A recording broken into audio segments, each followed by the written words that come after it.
ये आप ही लोग को जवाब देना है, ठीक है ना। चलिए आप लोग को कमेंट देख लेते हैं आप लोग का। चलिए सर आप मॉल गए थे, आपका क्लास नहीं लेना था इसलिए इतना लेट हुआ। वाह गजब, कुछ भी। चलो यहाँ ध्यान दो, ठीक है। चलो यहाँ ध्यान दो, पहला क्वेश्चन क्या है यहाँ ध्यान दो। पहला क्वेश्चन क्या है आप लोग के सामने, यहाँ ध्यान दो। पहला क्वेश्चन यहाँ पर क्या है आप लोग के सामने, पूरे 7 करोड़ रुपए का पहला प्रश्न हो गया है। पहला क्वेश्चन है कि मांसपेशी में दर्द के उपचार में उपयोग किया जाने वाला विकिरण क्या है। बहुत सारा विकिरण है, हम लोग पता है कि हम जानते हैं कि 7 विद्युत चुम्बकीय तरंग है। 7 विद्युत चुम्बकीय तरंग है कि उसमें गामा किरण हो गया है, दूसरा एक्स किरण हो गया है, तीसरा पराबैंगनी किरण हो गया है, चौथा जो है दृश्य किरण हो गया है, पांचवा जो है इंफ्रारेड किरण हो गया है, छठा जो है वो आपका सूक्ष्म रेडियो तरंग हो गया और सातवां जो है दीर्घ रेडियो तरंग हो गया है। तो यहाँ पे कौन सा जो है आपका विकिरण है, कौन सा तरंग है जिसका उपयोग मांसपेशी के दर्द में किया जाता है, मांसपेशी के दर्द के इलाज में किया जाता है। तो वो आपका कोई किरण नहीं बल्कि इंफ्रारेड किरण। और इंफ्रारेड किरण को ही क्या बोलते हैं, अवरक्त। क्या बोलते हैं, इंफ्रारेड किरण को ही बोलते हैं अवरक्त किरण। क्या बोलते हैं, अवरक्त किरण बोला जाता है। इसका ऑप्शन नंबर जो ए हमारे बिल्कुल राइट है। क्या ऑप्शन नंबर ए मार दिया। जरा डिस्कशन नहीं कराएंगे क्योंकि टाइम बहुत ज्यादा हो गया, लेकिन जो मेन पॉइंट है सारा चीज बताते चल जाएंगे। बोलते हैं डिस्कशन नहीं कराएंगे लेकिन फिर भी हम बहुत ज्यादा तो करवा देते हैं, ठीक है ना। अब देखो इंफ्रारेड किरण को, इंफ्रारेड किरण का खोज कौन किया है, चलिए बताइए। इंफ्रारेड किरण का खोज किसने किया है, अवरक्त किरण का खोज किसने किया, तो विलियम हर्शेल। क्या बोलना है, विलियम हर्शेल ने किया। कौन किया है, तो विलियम हर्शेल जो है ये इंफ्रारेड किरण का खोज किया था। विलियम हर्शेल, क्या बोल रहे हैं, विलियम हर्शेल जो इंफ्रारेड किरण का खोज किया था। फिर बताना आप लोग को बताना है कि जो टीवी वाला रिमोट जो होता है, टीवी वाला रिमोट से कौन किरण निकलती है, टीवी वाला रिमोट से कौन किरण निकलती है, तो यही आपका इंफ्रारेड। कौन किरण निकलती है, इंफ्रारेड किरण निकलती है। फिर बता रहे नाइट विजन कैमरा जो रतिया में भी फोटो खींच लेता है। शादी ब्याह में कैमरा आएगा, रात में भी थोड़ा अंधेरा है फिर भी एकदम चकाचक फोटो खींच लेगा आप लोग का, HD खींच लेगा, 4K खींच लेगा। तो नाइट विजन कैमरा जो है, नाइट विजन कैमरा से कौन किरण निकलती है, तो नाइट विजन कैमरा से भी कौन निकलती है, इंफ्रारेड। कौन किरण निकलती है, इंफ्रारेड किरण निकलती है। फिर बताना है कि अगर कुहासा हो, क्या कुहासा वगैरह हो, तो कुहासा वगैरह में भी फोटो अच्छी तरह से खींच सकता है, कुहासा में भी अच्छी तरह से देख सकता है। उससे कौन किरण निकलती है, तो यही इंफ्रारेड किरण। कौन किरण निकलती है, इंफ्रारेड किरण ही निकलती है, इंफ्रारेड किरण ही निकलती है। फिर क्वेश्चन पूछे बताओ कि उष्मा, कौन सा किरण में उष्मा पाया जाता है। उष्मा जैसे हमारा पृथ्वी गर्म होता है, वायुमंडल गर्म होता है, कौन विधि द्वारा गर्म होता है, तो हमारे वायुमंडल जो है ये संवहन विधि के द्वारा गर्म होता है। लेकिन किस किरण से गर्म होता है, तो उष्मा प्रदान करने वाला एकमात्र किरण है इंफ्रारेड किरण। कौन किरण है, तो उष्मा प्रदान करने वाला एकमात्र किरण जो है वो कौन है, तो इंफ्रारेड। क्या आ जाएगा, इंफ्रारेड किरण हो जाएगा।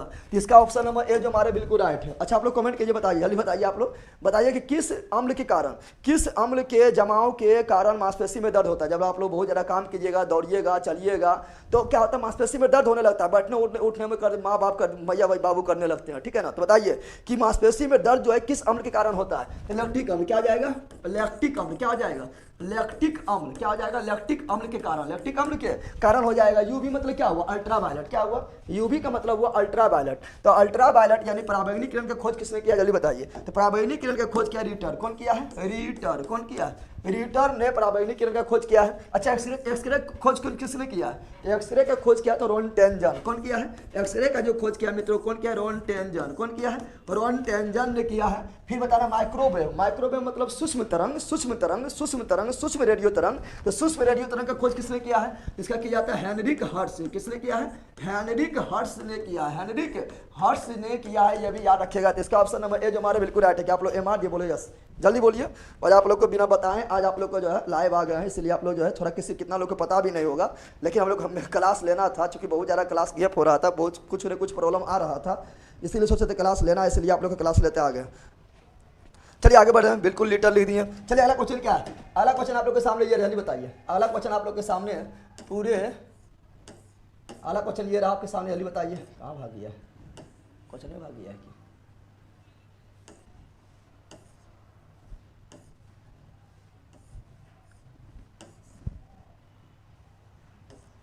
हाँ आया।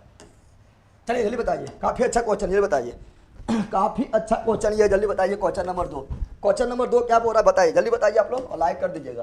क्वेश्चन नंबर 2 क्या बोल रहा है मित्रों, देखो क्वेश्चन नंबर आप लोग का 2 बोल रहा है क्या, अदरक तना है जड़ नहीं। सालों जानता है अदरक तना है, अदरक जड़ कभी नहीं है। हल्दी भी तना है, अदरक भी तना है, ये जड़ नहीं है। तो क्यों ये तना है, ये जड़ क्यों नहीं है, क्योंकि देखो ये जो तना होगा ना मित्रों, उसमें रहेगा नोड और इंटर नोड। नोड मतलब समझ रहा है ना, नोड मतलब गांठ, जो तना रहेगा उसमें रहेगा नोड। क्या रहेगा? नोड। इसे बोलते हैं नोड। नोड मतलब गठिया, नोड मतलब गठिया। और जो दो नोड के बीच के दूरी को बोलते हैं इंटर नोड। क्या बोलते हैं? इंटर नोड बोलते हैं। तो तना का पहचान है, उसमें नोड और इंटर नोड पाया जाएगा। तना का पहचान है, उसमें नोड और इंटर नोड पाया जाएगा। तो एक बोल रहा है कि अदरक तना है। क्यों तना है? क्योंकि अदरक में होता है नोड। क्या होता है? नोड होता है, गांठ होता है। इसमें क्या जाएगा? इसमें नोड और इंटर नोड होता है, इसलिए अदरक क्या है? तना है। क्या है? तना है। इसका option number B. Option number B. और कौन कौन तना है? तो चलिए देखते हैं और कौन कौन तना है।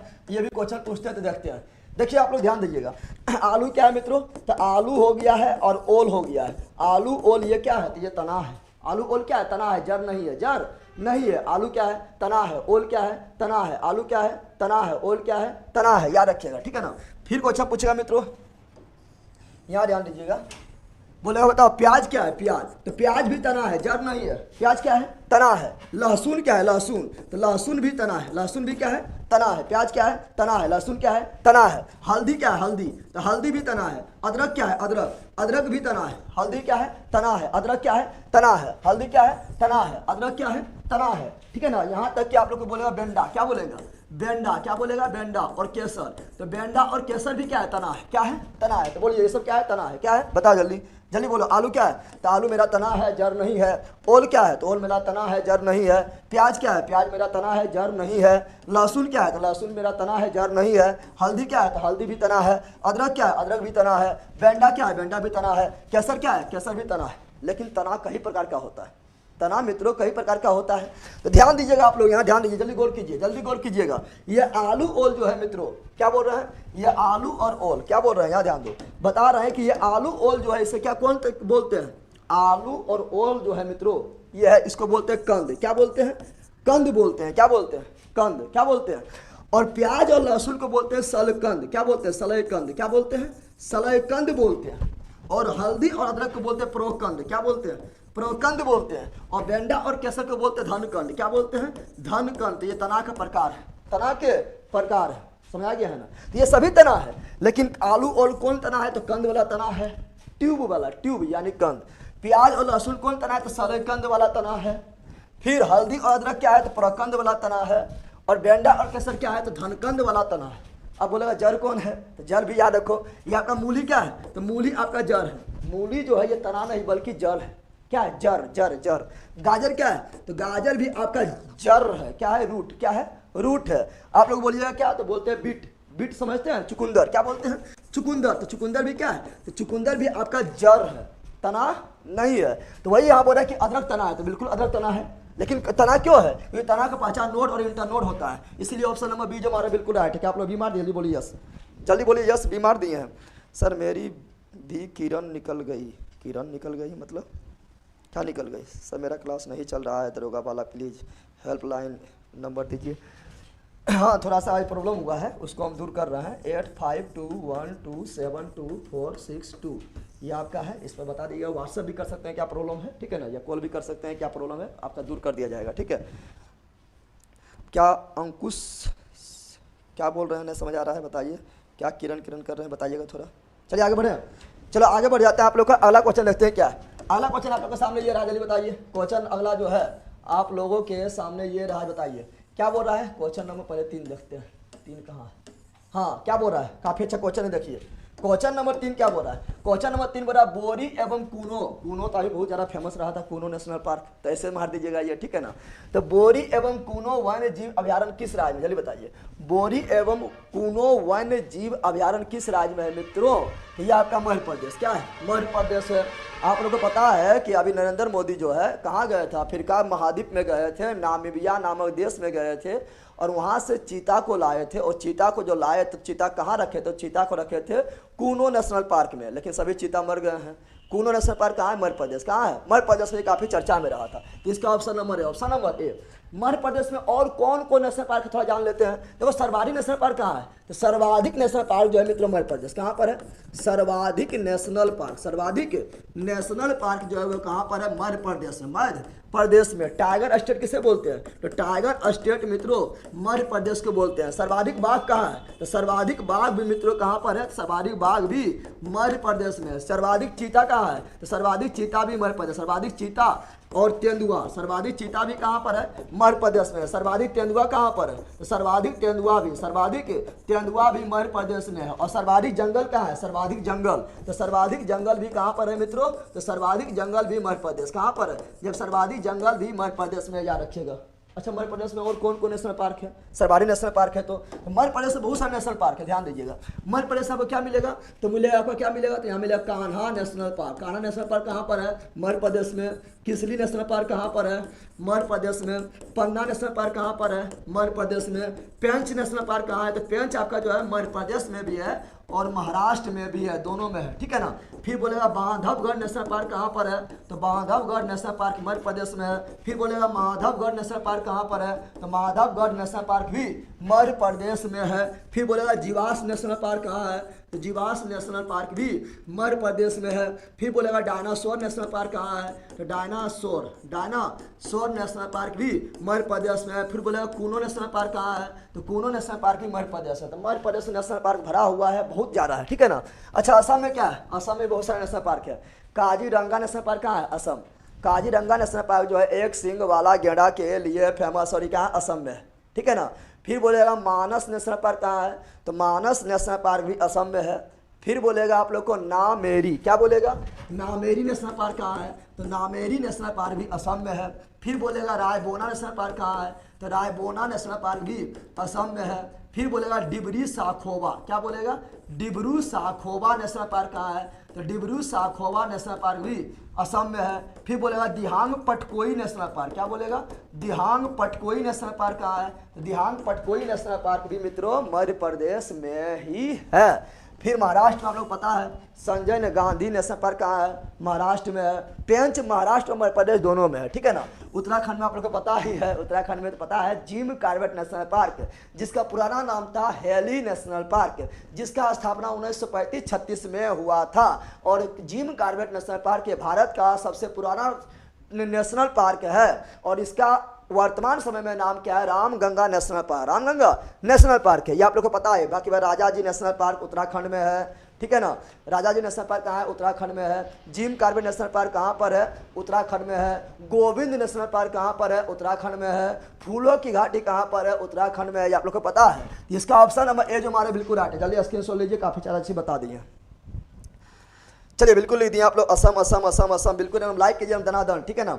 रख हौसला वह मंजर भी आएगा, रख हौसला वह मंजर भी आएगा, प्यासे के पास चलकर खुद समंदर भी आएगा, थक कर ना बैठ ए मेरे मंजिल के मुसाफिर, मंजिल भी मिलेगा और मिलने का मजा भी आएगा। तो ये बात जिसके जिस मस्ती एप्लीकेशन में जाइए और जो बिहार दरोगा अभी जो बेच रहा है, मेरे तरह ही दरोगा में तबाही मचाना है और एकदम क्लास में याद कर लेना है, क्लास में ही समझ लेना है, क्लास में ही रिवीजन कर लेना है, क्लास में ही पीवाई को एकदम सोल्यूशन कर लेना है। जिसके जिस मस्ती एप्लीकेशन पर जाइए और अभी जो बैच लॉन्च किए बिहार दरोगा को उससे जुड़ जाइए। जिसको साइंस करना है उसको साइंस स्पेशल टारगेट बैच से जुड़ जाइए, ठीक है ना। तो बहुत सारा बैच है। चलिए क्लास को करते हैं, आगे बढ़ते हैं। सर आज मेरा जीएफ की शादी है, दिल बहुत बेचैन हो रहा है। वाह, जीएफ की शादी है, दिल बहुत बेचैन हो रहा है। तो तुम एकदम गाना गाओ, ठुकरा के मेरा प्यार मेरा इंतकाम देखोगी, ठीक है ना। एकदम इंतकाम दिखा देना है, जिसके जिस मस्ती के साथ रहो और एकदम इंतकाम दिखाना है, ठीक है ना। चलिए आगे बढ़ते हैं, आगे बढ़ते हैं। अगला क्वेश्चन क्या है? अगला क्वेश्चन ये है आपका क्वेश्चन नंबर 4। काफ़ी अच्छा क्वेश्चन है क्वेश्चन नंबर 4। यहाँ ध्यान से देखिए आप लोग। क्लास कितने बजे होता है सर जी?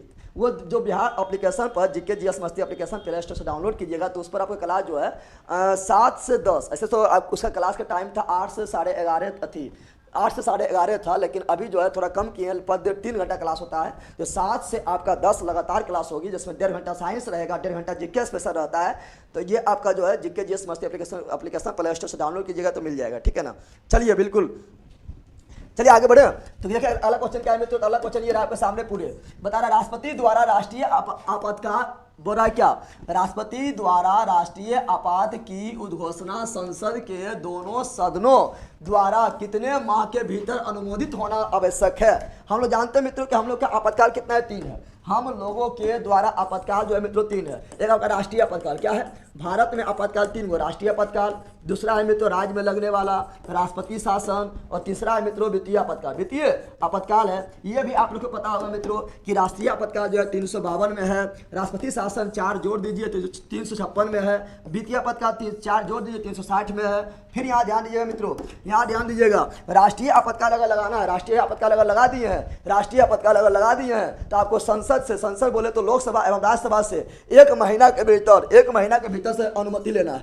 1 महीना के भीतर जो है प्रस्ताव को पारित करवा लेना है। तो 1 महीना, कितना महीना, 1 महीना के भीतर जो आपको प्रस्ताव को पारित करवा लेना है। और अगर राष्ट्रपति शासन अगर लगा दिए किसी राज्य में तो आपको जो संसद से अनुमति कितने दिन में लेना है, तो संसद से प्रस्ताव को पारित करवा लेना है 2 महीना। कितना महीना में, 2 महीना में करवा लेना है, 2 महीना में करवा लेना है। अगर वित्तीय आपातकाल लगा दिए हैं तो वित्तीय आपातकाल अगर लगा दिए हैं तो आपको संसद से, यानी संसद से प्रस्ताव को कितना महीना के अंदर पास करवा लेना पड़ेगा, नहीं तो वो आपातकाल अपने आप समाप्त हो जाएगा। तो ये भी 2 महीना, ये भी 2 महीना हो जाएगा, 2 महीना हो जाएगा। अब बताओ जब राष्ट्रीय आपातकाल एक बार लग गया है तो कितना समय तक रहेगा, कितना समय तक, समय लिखना है, कितना समय तक लागू रहेगा। तो ध्यान देना है मित्रों, यहाँ ध्यान देना है कि अगर राष्ट्रीय आपातकाल एक बार लग गया है तो राष्ट्रीय आपातकाल जो है एक बार में 6 महीना, एक बार में 6 महीना लागू रहेगा। यानी एक बार राष्ट्रीय आपातकाल लगा दिए हैं, संसद द्वारा प्रस्ताव पारित हो गया है तो वह आपातकाल 6 महीना लागू रहेगा और 6 महीना के बाद वो अपने आप समाप्त हो जाएगा। लेकिन अगर मान लो कि वो राष्ट्रीय आपातकाल को हमको और बढ़ाना है तो फिर 6 महीना बाद जो है हमको संसद के द्वारा प्रस्ताव को पारित करवाना पड़ेगा। इस प्रकार 6 महीना करके, 6 महीना करके अनंत समय तक लिया जा सकते हैं, ऐसा कोई निश्चित समय नहीं है राष्ट्रीय आपातकाल का मित्रों, ठीक है ना। अब यहाँ ध्यान दो, राष्ट्रपति शासन क्या है, राष्ट्रपति शासन जो है आपको मित्रों, राष्ट्रपति शासन अगर एक बार लगा दिया गया है तो ये भी 6 महीना, कितना महीना, 6 महीना के लिए लागू हो जाएगा, 6 महीना के लिए लागू हो जाएगा। लेकिन 6 महीना बाद क्या होगा, तो 6 महीना बाद जो है पुनः जो है आपको प्रस्ताव संसद के द्वारा पारित करवाना पड़ेगा और पारित करवा लेते हैं। इस प्रकार 6 महीना करके, 6 महीना करके मैक्सिमम 3 साल, मैक्सिमम 3 साल तक जा सकते हैं, 3 साल तक जा सकते हैं। फिर वित्तीय आपातकाल अगर लगा दिया गया है, ठीक है ना, और संसद के द्वारा जो है 2 महीने के अंदर प्रस्ताव भी पारित करवा दिया गया है तो वित्तीय आपातकाल कितना समय तक लगा रह जाएगा, तो वित्तीय आपातकाल जो है एक बार लगा रहे तो लगले रह जाएगा, ठीक है ना। तो वित्तीय आपातकाल में जो अनगिनत टाइम है, क्या है, अनगिनत टाइम है, इसमें बार बार पारित कराना जरूरी नहीं है। वित्तीय आपातकाल में जो है बार बार संसद से 6 महीना में संसद के द्वारा प्रस्ताव पारित कराने का अनुमति बिल्कुल नहीं है। एक बार लगा दो अनलिमिटेड रिचार्ज, अनलिमिटेड रिचार्ज, जब तक वापस लेना है तो ले लो, नहीं तो अनलिमिटेड रिचार्ज चलते रहेगा। समझ आया, बोलो यस, ठीक है ना। तो यहाँ बोल रहा है मित्रों क्या, राष्ट्रपति द्वारा राष्ट्रीय आपातकाल की उद्घोषणा संसद के दोनों सदनों द्वारा कितने माह, तो राष्ट्रीय आपातकाल मित्रों, राष्ट्रीय आपातकाल संसद के दोनों सदनों द्वारा 1 महीना, कितना महीना, 1 महीना हो जाएगा। तो इसका ऑप्शन नंबर ए जो हमारे बिल्कुल राइट है। तो क्या आप लोग ए मार दिए, बोलो यस मार दिए हैं। लगा दो आग पानी में, लगा दो आग पानी में जवानी उसे कहते हैं, और छीन लो सिलेक्शन कहानी उसे कहते हैं। सिलेक्शन को छीनना है। अभी ज़्यादा जो है मतलब बहुत ज़्यादा मतलब टाइम ऐसा चल रहा है कि आप लोग को मतलब भटकने वाला टाइम है, लेकिन बिल्कुल भटकना नहीं है। अपना नज़र जो है एकदम बाज की तरह रखना है, बाज की तरह रखना है, फोकस पर, ठीक है ना, गोल पर रखना है। चलिए जल्दी स्क्रीनशॉट लीजिए, चलो आगे बढ़े। बिल्कुल गर्दा उड़ा दिए हैं, जल्दी बताइए आप लोग, आगे बढ़े, जल्दी बताइए। थोड़ा पानी पी लेते हैं, आप लोग लाइक करते जाइए तब ना मज़ा आएगा। सर मेरा नोट्स कब आएगा, 7 तारीख को भी पेमेंट कर दिए हैं, प्लीज़ बता दीजिए। वर्षा कुमारी ना आया है अभी। अच्छा वर्षा जी, आप जो एक नंबर दिए थे, ठीक है ना, इस पर आप तो व्हाट्सएप थोड़ा कर लीजिए। तो 8521272462 आप बोल दीजिए कब हम अथी किए थे, ठीक है ना, बोल दीजिएगा मतलब कब हम पेमेंट किए थे, वो लिख दीजिएगा, हम उसको भेजते हैं, ठीक है। और इस किसी का भी इस तरह प्रॉब्लम होगा तो हमको भेज दीजिएगा, ठीक है ना। चलिए आगे बढ़े। अगला क्वेश्चन क्या है मित्रों, ध्यान दीजिए। अगला क्वेश्चन जो है ये रहा आपके सामने, क्या बोल रहा है, अगला क्वेश्चन जो है मित्रों आपके सामने पूरे 7 करोड़ रुपया का ये रहा। कहाँ भागे क्वेश्चन में आहिन हो, ये तो हो गया है 5 नंबर क्वेश्चन, हाँ आ गया है। क्या बोल रहा है मित्रों, काफी अच्छा क्वेश्चन है, देखिए बोल रहा है भारत में राष्ट्रीय आय का आकलन सर्वप्रथम किस वैज्ञानिक द्वारा किया गया था। भारत में राष्ट्रीय आय का आकलन सर्वप्रथम किस वैज्ञानिक के द्वारा किया गया। मित्रों देखो यहाँ पर राष्ट्रीय आय का आकलन यहाँ बोल रहा है क्या, भारत में राष्ट्रीय आय का आकलन सर्वप्रथम किस वैज्ञानिक बोल रहा है, यहाँ वैज्ञानिक बोला है। हम जानते हैं मित्रों कि भारत में राष्ट्रीय आय की गणना सर्वप्रथम जो है 1967-68 में जो किया गया था वो दादाभाई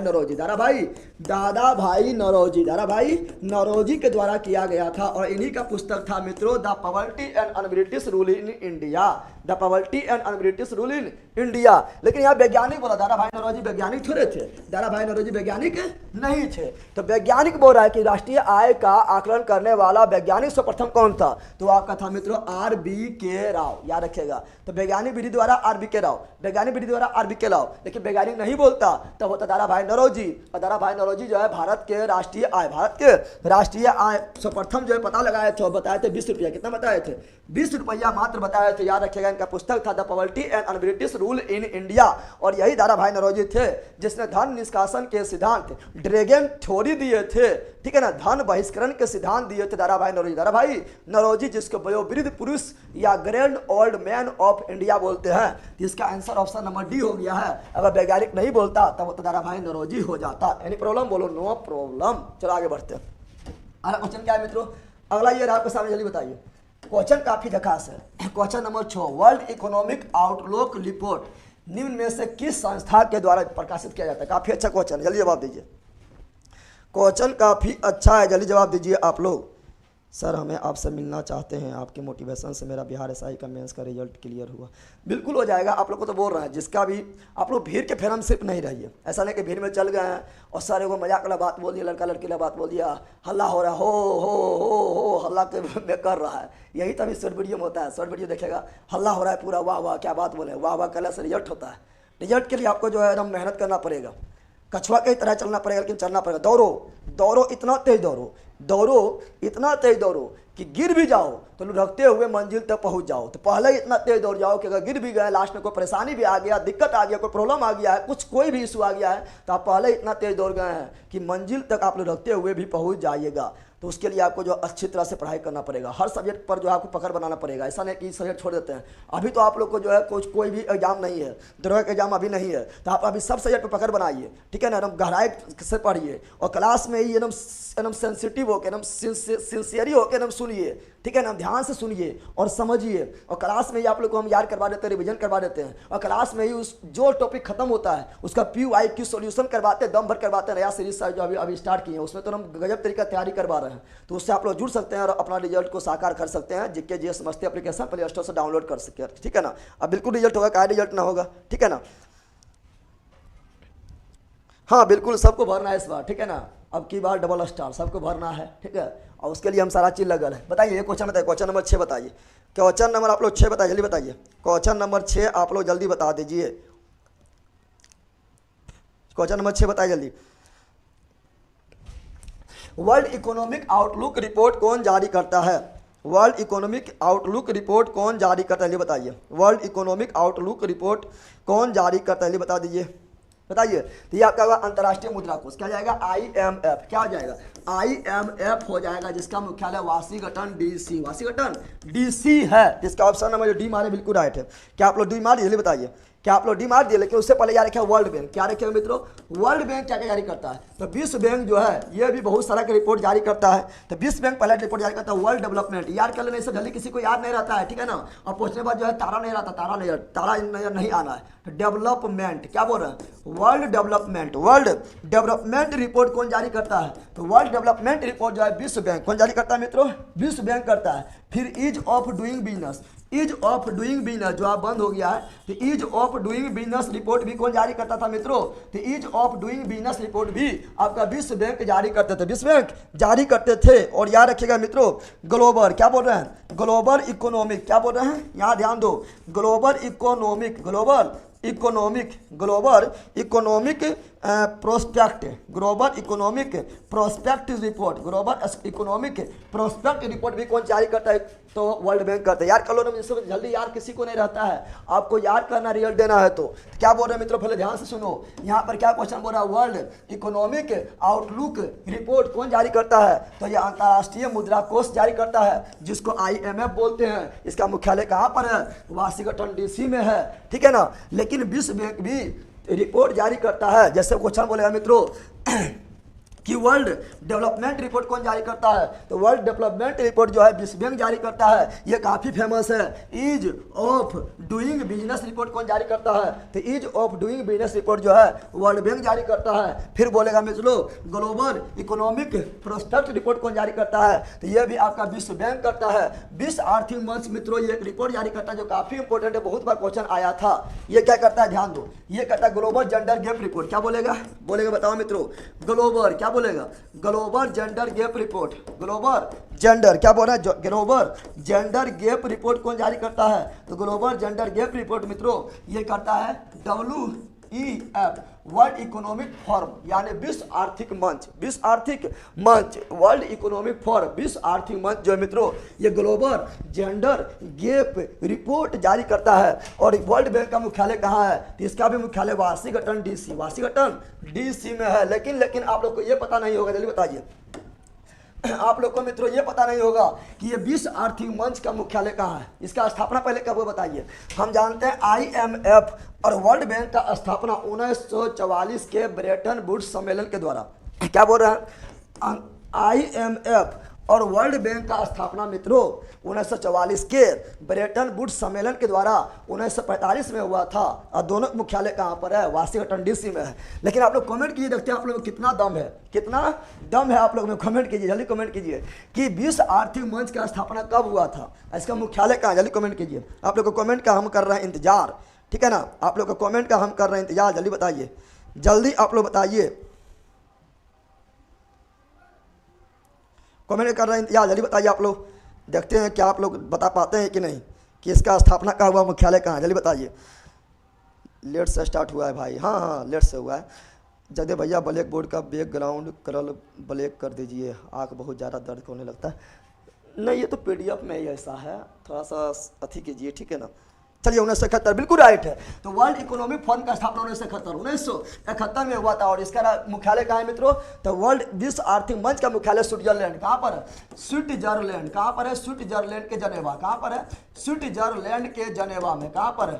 जनेवा, कहाँ पर है? जनेवा में, याद रखिएगा। इसका स्थापना 1971 में हुआ था, ठीक है ना? अच्छा ये IMF जो है मित्रों, IMF जो है अंतर्राष्ट्रीय मुद्रा कोष जो है, ये कौन रिपोर्ट जारी करता है? ये जारी करता है मित्रों world economic outlook report. World economic outlook report जो है मित्रों IMF जारी करता है। और यही एक रिपोर्ट और जारी करता है, वो है क्या? वो है विश्व वित्तीय अस्थिरता, विश्व वित्तीय, क्या बोल रहे हैं? विश्व वित्तीय अस्थिरता रिपोर्ट। क्या बोलेंगे? विश्व वित्तीय अस्थिरता रिपोर्ट कौन जारी करता है? तो विश्व वित्तीय अस्थिरता रिपोर्ट भी IMF जारी करता है, याद कर लीजिएगा। अच्छा बताइए HDI रिपोर्ट कौन जारी करता है? बताइए, कमेंट कीजिए, देखते कितना दम है आप लोग का। HDI report, human development index report, मानव विकास सूचकांक रिपोर्ट कौन जारी करता है? HDI, जल्दी बताइए। HDI रिपोर्ट कौन जारी करता है? आप लोग को कमेंट का हम इंतजार कर रहे हैं। रेलवे टेक्नीशियन के साइंस कैसे होगा सर? पैसा कम दीजिए। इतना पैसा कम है, कुछ कहने का नहीं। आप लोग जो है साइंस अगर आप लोग को पढ़ना है तो साइंस टारगेट बैच अभी हम स्टार्ट किए, उससे जुड़िए।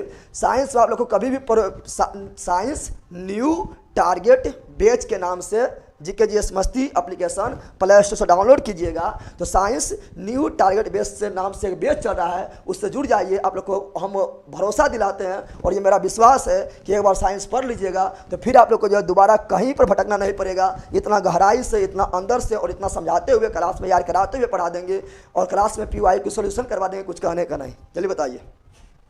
चलिए बिल्कुल राइट है, UNDP बिल्कुल राइट है। इसका जगह UNDP, आप जो बिहार दरोगा जुड़ गया उसका तो पूरा GK में कवर हो गया, फिर GK को टेंशन नहीं लेना है, ठीक है ना? जो नहीं कहा 2024 आया है। चलो यहाँ ध्यान दो, तो क्या बोल रहे हैं? तो HDI रिपोर्ट मित्रों UNDP कौन जारी करता है? UNDP करता है, यूनाइटेड नेशन डेवलपमेंट प्रोग्राम जारी करता है। लेकिन यहाँ पर वर्ल्ड इकोनॉमिक आउटलुक रिपोर्ट कौन जारी करता है? तो इसका ऑप्शन जो डी मारे हैं अंतर्राष्ट्रीय मुद्रा कोष, उसका 100% सही है। तो क्या आप लोग मार दिए? बोलिए यस, चलिए स्क्रीनशॉट लीजिए।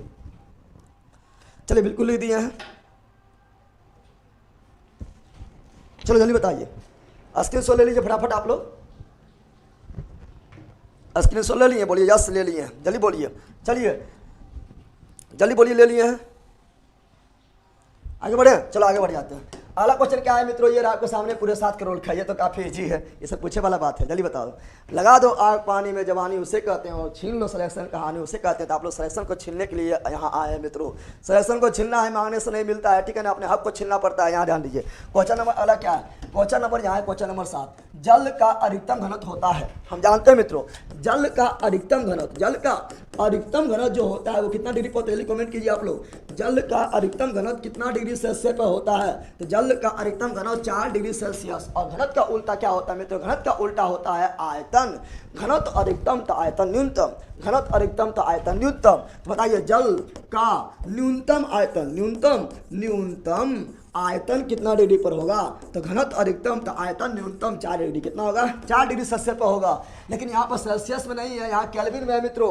हम लोग जानते हैं किताब का एसआई मात्रक क्या होता है, केल्विन। क्या होता है? केल्विन। तो यहाँ पर केल्विन में है, क्या है? केल्विन में। आप एक ट्रिक बता रहे हैं, यहाँ ध्यान दीजिए। हम लोग ये भी जानते हैं मित्रों, क्या जानते हैं कि अगर मान लो कि सेल्सियस को केल्विन में बदलना है, सेल्सियस को केल्विन में बदलना है, इसमें 273 जोड़ दो, 273 जोड़ दो, और केल्विन को सेल्सियस में बदलना है, 273 घटा दो, 273 घटा दो, ठीक है ना। तो यही यहाँ पर याद रखना है। कैसे याद रखेंगे? देखो यहाँ पर C आता है 3 नंबर में, केल्विन E आता है 11 नंबर में। तो 3 से 11 पहुँचना है तो जोड़ो, क्या करो? जोड़ो। 3 से 11 पहुँचना है तो जोड़ो। अब देखो K आता है 11 नंबर में, C आता है 3 नंबर में। 11 से 3 में पहुँचना है तो घटाओ, 11 से 3 में पहुँचना है तो घटाओ। क्या हो जाएगा? घटाओ। समझ आया? बोलो यस। अब यहाँ जानो मित्रों, यहाँ केल्विन में जाना है। तो केल्विन में जाना है तो केल्विन बराबर क्या होता है? तो C + 273, C + 273 होता है। तो C का मान कितना है जल्दी बता दो। तो जल का अधिकतम घनत्व 4 डिग्री सेल्सियस पर होता है, तो C का मान हो गया 4। कितना हो गया मित्रों? 4। और केल्विन में बदलना है, केल्विन में बदलना है, 273 जोड़ो, 273 जोड़ दो, कितना हो जाएगा जल्दी बता दो। तो हो जाएगा आपका कितना मित्रों? 277 केल्विन, 277 केल्विन। तो क्या आप लोग मार दिए? बोलो यस। तो ऑप्शन नंबर बी जो हमारे बिल्कुल राइट है। क्या आप लोग मारे? समझेगा कि नहीं? जल्दी बताइए। समझे आप लोग? 277 केल्विन बिल्कुल राइट है। युद्ध वाला भी करवाएंगे, टेंशन ले लीजिए। 277 केल्विन बिल्कुल राइट है, हम गर्दा उड़ा दिए हैं। बिल्कुल बिल्कुल बिल्कुल, यहाँ कॉन्सेप्ट समझते चलना है, ठीक है ना। चलिए अगला क्वेश्चन देखते हैं क्या है। अगला क्वेश्चन ये रहा मित्र आपके सामने। देखो मिलान करने वाला क्वेश्चन है, इसमें फटाफट थोड़ा निकल जाना है, ठीक है ना, क्योंकि काफी भी लेट हो गया है और मेरा क्लास भी थोड़ा लेट से स्टार्ट हुआ है। लेकिन आप लोग लाइक और सपोर्ट करते चलिएगा, ठीक है ना। चलिए देखिए क्वेश्चन नंबर 8, सूची 1 और सूची 2 से सुमेलित कीजिए। तो बताइए लैक्टिक अम्ल, सब लोग जानता है लैक्टिक अम्ल किससे पाया जाता है? बताइए लैक्टिक अम्ल किससे पाया जाता है? नींबू में या दूध में? तो दूध में होता है। तो दूध और दही में लैक्टिक अम्ल, दूध और दही में। तो 1 का 3, 1 का 3, यहाँ भी यहाँ भी यहाँ भी, ये गया भार में, ये गया भार में। आगे देखते हैं एसिटिक अम्ल सिरका, एसिटिक अम्ल सिरका। तो बी के 4, बी के, तो बी का 4 खाली यहीं पर ऑप्शन नंबर सी जो मार दिया उसका 100% राइट है। बल्ले बल्ले, क्या हो गया? बल्ले बल्ले, ठीक है ना। अब यार आलो साइट्रिक अम्ल, तो खट्टे फलों में, नींबू में, संतरा में, खट्टे फलों में साइट्रिक अम्ल। तो यहाँ क्या होगा? साइट्रिक अम्ल ऑप्शन नंबर 1। ब्यूटरिक अम्ल, तो मक्खन में ब्यूटरिक अम्ल। तो देखो यहाँ मक्खन है तो ब्यूटरिक अम्ल। तो इसका ऑप्शन नंबर जो सी मारे मित्रों बिल्कुल राइट है। आप लोग सी मार दिए? बोलो यस, जल्दी बोलिए। क्या आप लोग सी मार दिए? बोलो यस। चलो आगे बढ़ते हैं, ठीक है ना। अगला क्वेश्चन क्या है? अगला ये रहा, फिर मिलान करने वाला है। काफी अच्छा क्वेश्चन है, देखिए। अभिनव भारत संस्थान, देखिए मित्रों एक संस्था था जिसका नाम था मित्र मेला। क्या था? मित्र मेला नामक एक संस्था था। मित्र मेला नामक संस्था था महाराष्ट्र में। कहाँ था मित्रों? महाराष्ट्र में एक संस्था था जिसका नाम था मित्र मेला। क्या था? मित्र मेला, जिसका स्थापना हुआ था 1899। कब हुआ था? 1899 में हुआ था। कौन किया था? तो करने वाला था BD सावरकर, विनायक दामोदर सावरकर था। लेकिन यही मित्र मेला का नाम बदलकर अभिनव भारत, क्या बता रहे हैं? अभिनव भारत संस्था, अभिनव भारत संस्था 1904 में, 1904 में रखा गया था। 1904 में रखा गया था। और रखने वाला कौन था? तो वही था मित्रों BD Savarkar, BD Savarkar, BD Savarkar, Vinayak Damodar Savarkar, Vinayak Damodar Savarkar. तो 1 का 4, 1 का D, 1 का D यहाँ भी यहाँ भी यहाँ भी गया भार में। आगे बढ़ते हैं। अखिल भारतीय ट्रेड यूनियन कांग्रेस यानी AITUC, all India trade union Congress, all India trade union Congress, जिसका स्थापना 1920 में। स्थापना कब हुआ था मित्रों? स्थापना 1920 में हुआ था। इसका करने वाला कौन था? करने वाला जो था वो थे लाला लाजपत राय, लाला लाजपत राय। और साथ में थे मित्रों MN जोशी, MN जोशी थे जो प्रथम सचिव बने थे। याद रखिएगा। इसका आ जाएगा क्या मित्रों? इसका आ जाएगा सी, क्या आ जाएगा सी, तो दू का सी कहाँ पर है, यहाँ पर और यहाँ पर, तो ये गया भार में, ये गया भार में। तो पहले बोलिए AITUC all India trade union Congress का स्थापना कब हुआ था, तो इसका स्थापना 1920 में हुआ था। किसने किया था, लाला लाजपत राय ने किया था, और साथ में कौन थे, MN जोशी थे, इसीलिए ऑप्शन नंबर सी। आगे, हिंदुस्तान सोशलिस्ट रिपब्लिकन एसोसिएशन, इसको शॉर्ट में बोलेंगे HSRA, Hindustan socialist republican association, जिसका स्थापना हुआ था 1928, का हुआ था मित्रों, इसका स्थापना हुआ था 1928 में। और किसने किया था, इसका स्थापना किया था मित्रों चंद्रशेखर आजाद। कहाँ किया था, दिल्ली में किया था। दिल्ली में कहाँ किया था, तो फिरोज शाह कोटला मैदान में किया था। फिरोज शाह कोटला मैदान का नाम बदलकर क्या रखा गया है, तो वर्तमान समय में अरुण जेटली स्टेडियम रखा गया है। वहीं पर मित्रों हिंदुस्तान सोशलिस्ट रिपब्लिकन एसोसिएशन का स्थापना चंद्रशेखर आजाद ने किया था। तो तीन का बी कहाँ पर है, तीन का बी यहाँ पर है और यहाँ पर है, तीन का बी यहाँ है और यहाँ पर है, ये तो हुआ नहीं, तीन का बी यहाँ नहीं तो ये भी नहीं होगा, यानी ऑप्शन नंबर क्या आ जाएगा, सी हो जाएगा। और सिंपल बात है मित्रों, नौजवान सभा का स्थापना 1926 में कब किया गया, जो बताने काफ़ी इंपॉर्टेंट है। नौजवान सभा का स्थापना 1926 में कौन किए थे, तो नौजवान हमारे था मित्रों इनकलाब जिंदाबाद, भगत सिंह और छबील दास, भगत सिंह और छबील दास ने किया था 1926 में। तो इसमें भगत सिंह कहाँ है, तो 4 का ए, तो 4 का ए, यानी ऑप्शन नंबर सी बिल्कुल राइट है। अब यहाँ ध्यान से सुनिएगा जो बताने जा रहा है। एक होता मित्रों HRA, क्या था, यानी Hindustan Republic association, Hindustan Republic association, इसका स्थापना हुआ था मित्रों 1924 में। इसका स्थापना किया था सचिंद्र नाथ सन्याल। कौन किया था, सचिंद्र नाथ सन्याल ने किया था। कहाँ किया था, कानपुर में। कहाँ किया था मित्रों, कानपुर में किया था, कानपुर में किया था। लेकिन जब काकोरी कांड हुआ था तो HRA के सदस्य को सभी को गिरफ्तार कर लिया गया था। तो HRA जो था ये संस्था धीरे धीरे खत्म हो गया था। फिर मित्रों 1928 में, अभी हम बताए थे 1928 में 1928 में हिंदुस्तान सोशलिस्ट रिपब्लिकन एसोसिएशन, इसमें सोशलिस्ट शब्द जोड़ दिया गया है, यानी HSRA का स्थापना 1928 में दिल्ली के फिरोज शाह कोटला मैदान में चंद्रशेखर आजाद ने किए थे। ठीक है, याद रखिएगा। इसका ऑप्शन नंबर सी जो हमारे बिल्कुल राइट है। जल्दी लीजिए स्क्रीनशॉट, चलिए बिल्कुल लिख दिया आप लोग, बिल्कुल राइट है। गर्दा उड़ा देना है, ठीक है ना। स्क्रीनशॉट ले लिए होंगे, आशा और उम्मीद करते हैं, वहाँ लाइक भी कर दीजिए, ठीक है दोस्तों, बता दीजिएगा। आगे बढ़ते हैं। अगला क्या है मित्रों, बंग भंग आंदोलन। इसके बारे में तो काफी चीज बता दिए हैं। बंग भंग आंदोलन, इसी को बोलते हैं स्वदेशी आंदोलन। क्या बोलते हैं, स्वदेशी आंदोलन। अब थोड़ा ध्यान से यहाँ सुनिएगा जो हम लिख रहे हैं, ध्यान से सुनिए, सुनने से ही याद होगा। देखो यहाँ पर बंगाल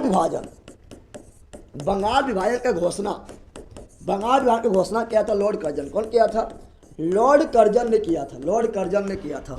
और बंगाल विभाजन की घोषणा कब किया गया, तो बंगाल विभाजन की घोषणा किया गया था मित्रों 19 जुलाई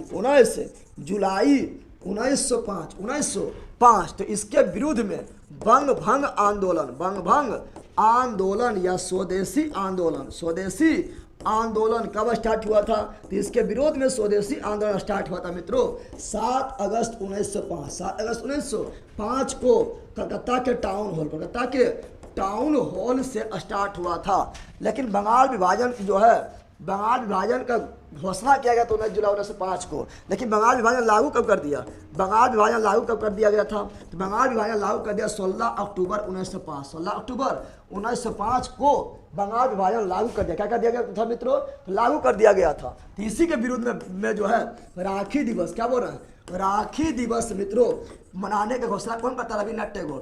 तो रविन्द्रनाथ टैगोर बोलता है कि हम लोग हिंदू मुस्लिम भाई बहन एक हैं, अंग्रेज के फूट डालो और आज की नीति हम लोग जो है सफल होने नहीं देंगे, हम लोग एक दूसरे कलाई पर राखी बांधेंगे। और रविन्द्रनाथ टैगोर के प्रयास से राखी दिवस मनाते हैं।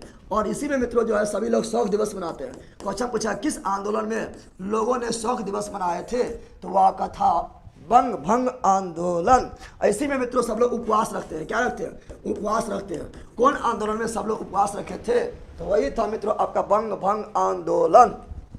और इसी इसी आंदोलन में मित्रों सब लोग जो गंगा स्नान करते हैं किसी में, तो बंग भंग आंदोलन में। और ये स्वदेशी अपनाने का स्वदेशी अपनाने का संकल्पना, बंग भंग आंदोलन के समय स्वदेशी वस्तु अपनाओ, ये संकल्पना कहाँ से लिया था? तो ये लिया था मित्रों संजीवनी, क्या बोल रहे हैं, संजीवनी नामक पत्रिका से ये स्वदेशी का अवधारणा लिया था। अच्छा, संजीवनी नामक पत्रिका का संपादक कौन था? तो संजीवनी नामक पत्रिका का संपादक जो था मित्रों वो था कृष्ण कुमार मित्र। कौन था? कृष्ण कुमार मित्र था। फिर यहाँ पर ध्यान दीजिए मित्रों, जो बोल रहे हैं एकदम ध्यान दीजिए, ठीक है ना, जो बता रहे हैं बताइए। बंगाल विभाजन रद्द कब कर दिया? बंगाल विभाजन रद्द कब हुआ? बंगाल विभाजन रद्द कब हुआ है? तो 1911 में। वायसराय कौन था उस समय? तो उस समय वायसराय था मित्रों लॉर्ड हॉर्डिंग द्वितीय झलेलॉस के। तो बंग भंग विरोधी आंदोलन का प्रारंभ किस तिथि को हुआ था? तो बंग भंग आंदोलन प्रारंभ की तिथि 7 अगस्त 1905 कलकत्ता के टाउन हॉल। इसका ऑप्शन नंबर बी। मार दिए, बोलो यस, लगा दिए पानी में आप, ठीक है ना। चलिए बिल्कुल ले दिए, लाइक करते जाइए आप लोग। नोट्स के बारे में बता देंगे आप लोग को, ठीक है, नोट्स के बारे में बता देंगे, कल आप लोग को सूचना दे देंगे नोट्स के बारे में, ठीक है ना।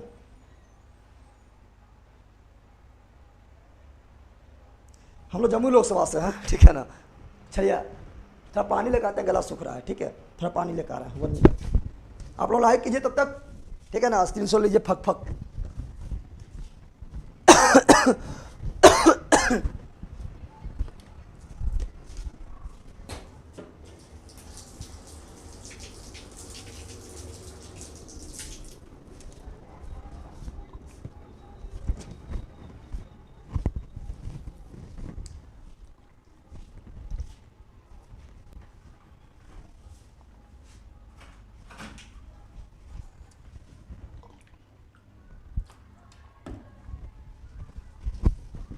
चलिए स्क्रीनशॉट ले लिए होंगे, आशा और उम्मीद करते हैं लाइक भी कर दिए होंगे, ठीक है ना।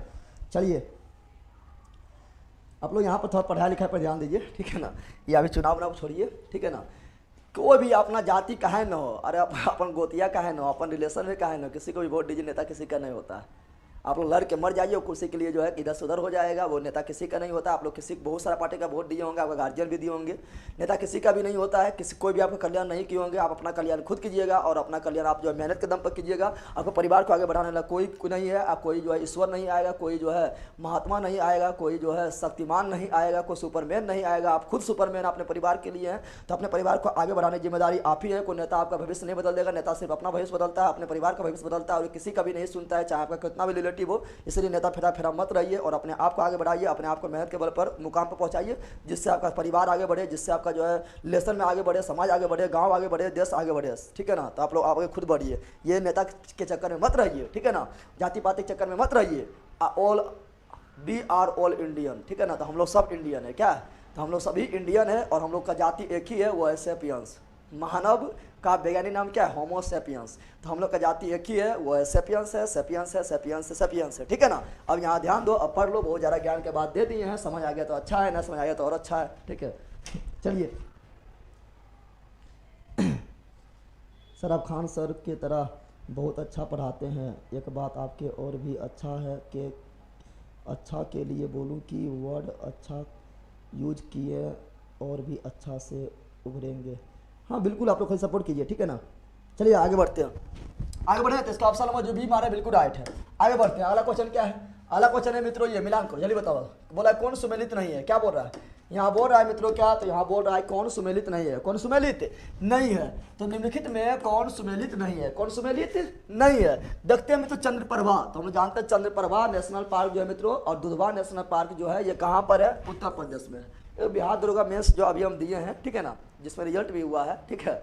तो इसमें क्वेश्चन पूछा था, क्या पता है? पूछा था अमनगढ़ टाइगर रिजर्व कहाँ है, ये क्वेश्चन था। तो अमनगढ़ टाइगर रिजर्व भी यूपी में है। कहाँ है मित्रों?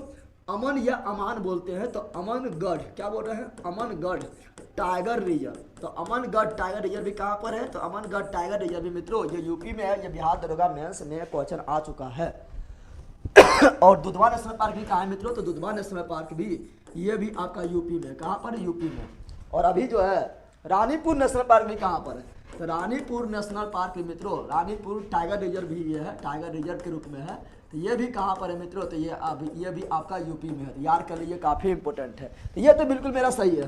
चंद्रप्रभा कहाँ हुआ, यूपी में। दुधवा कहाँ हुआ, यूपी में। रानीपुर कहाँ हुआ, यूपी में। अमनगढ़ कहाँ हुआ, यूपी में। एनी प्रॉब्लम, बोलो नो प्रॉब्लम, प्यार से बोलो नो प्रॉब्लम। चलो आगे बढ़ते हैं, कोई दिक्कत आप लोग को ना है ना, चलिए बिल्कुल लिख दिया आप लोग। अब देखो जय समन, तो हम जानते हैं जय समन बोले तो राजस्थान, राज समन बोले तो राजस्थान, केवला देव बोले तो राजस्थान, घाना पक्षी अभ्यारण्य बोले राजस्थान, सरिस्का वन जीव अभ्यारण्य बोले राजस्थान, तो सब तो राजस्थान में है, तो ये बिल्कुल राइट है, इसका हो जाएगा राजस्थान। ये भी मेरा सही है, ये भी मेरा क्या है, सही है। करेला वन जीव अभ्यारण्य कहाँ है, करेला मध्य में। करेला जो है ना, आप सभी के मध्य में बैठ के नहीं खा सकते हैं, करेला किसी को पसंद नहीं होता है।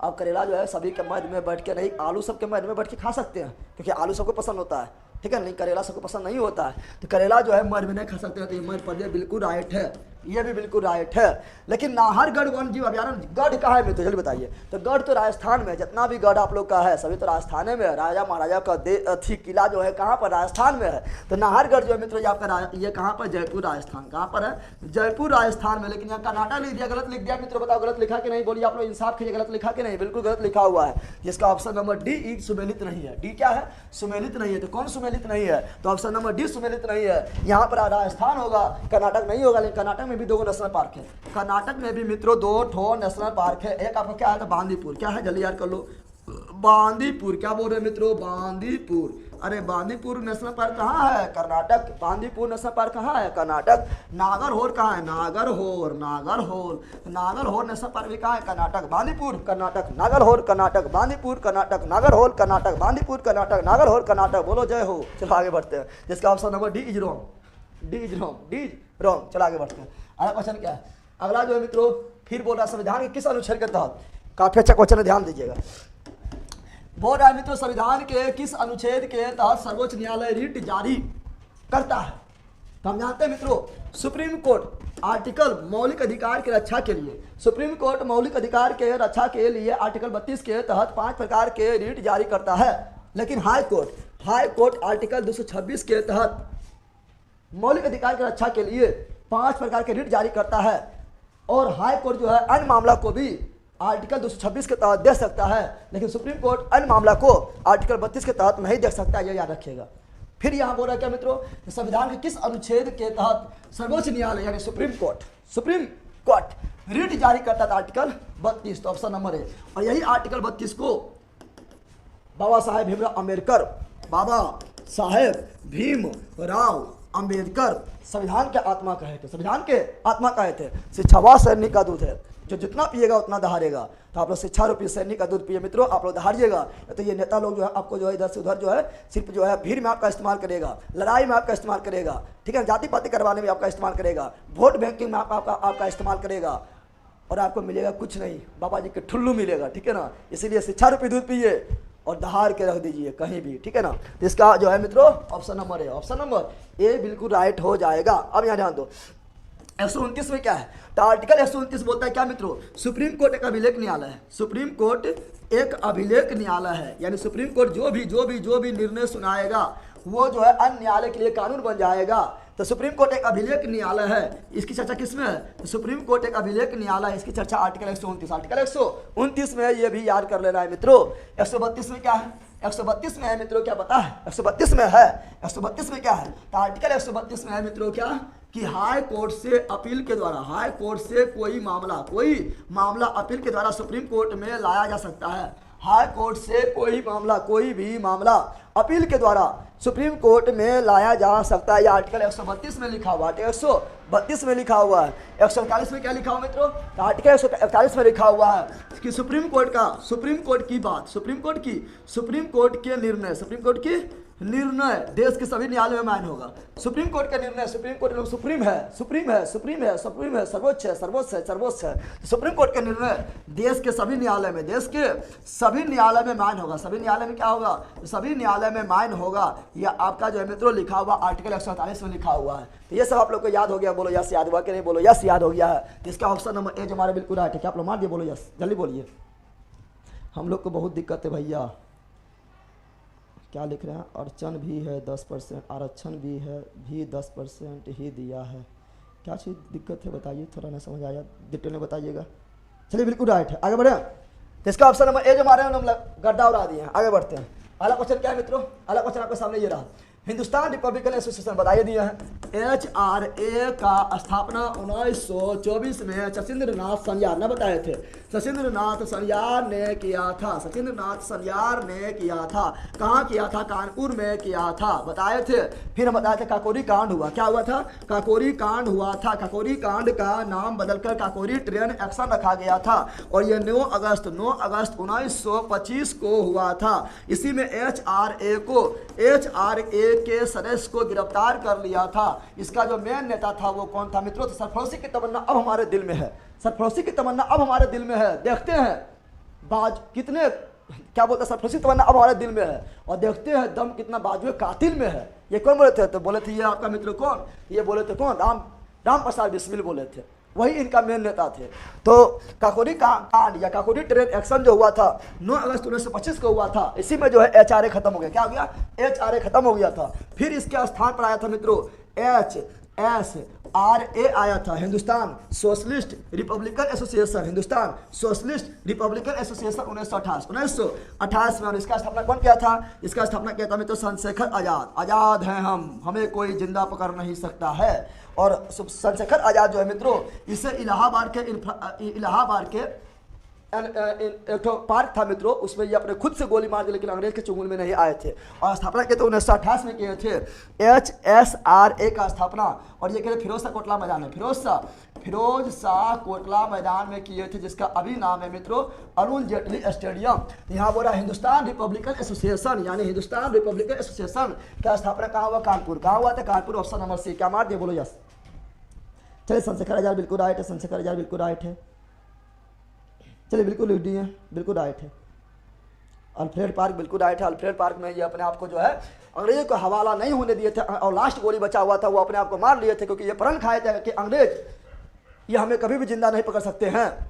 और अंतिम गोली जो अपने आप को मार लिए थे, मारना पसंद किए थे, लेकिन ये अंग्रेजों के हाथों से जिंदा पकड़ाना कभी भी कबूल नहीं किए थे। ये आज़ाद पैदा हुए हैं और आज़ाद ही रह गए हैं। ठीक है ना, याद रखिएगा। इसका आंसर जो हमारे ऑप्शन नंबर सी बिल्कुल राइट है। आप लोग मार दिए? बोलो यस।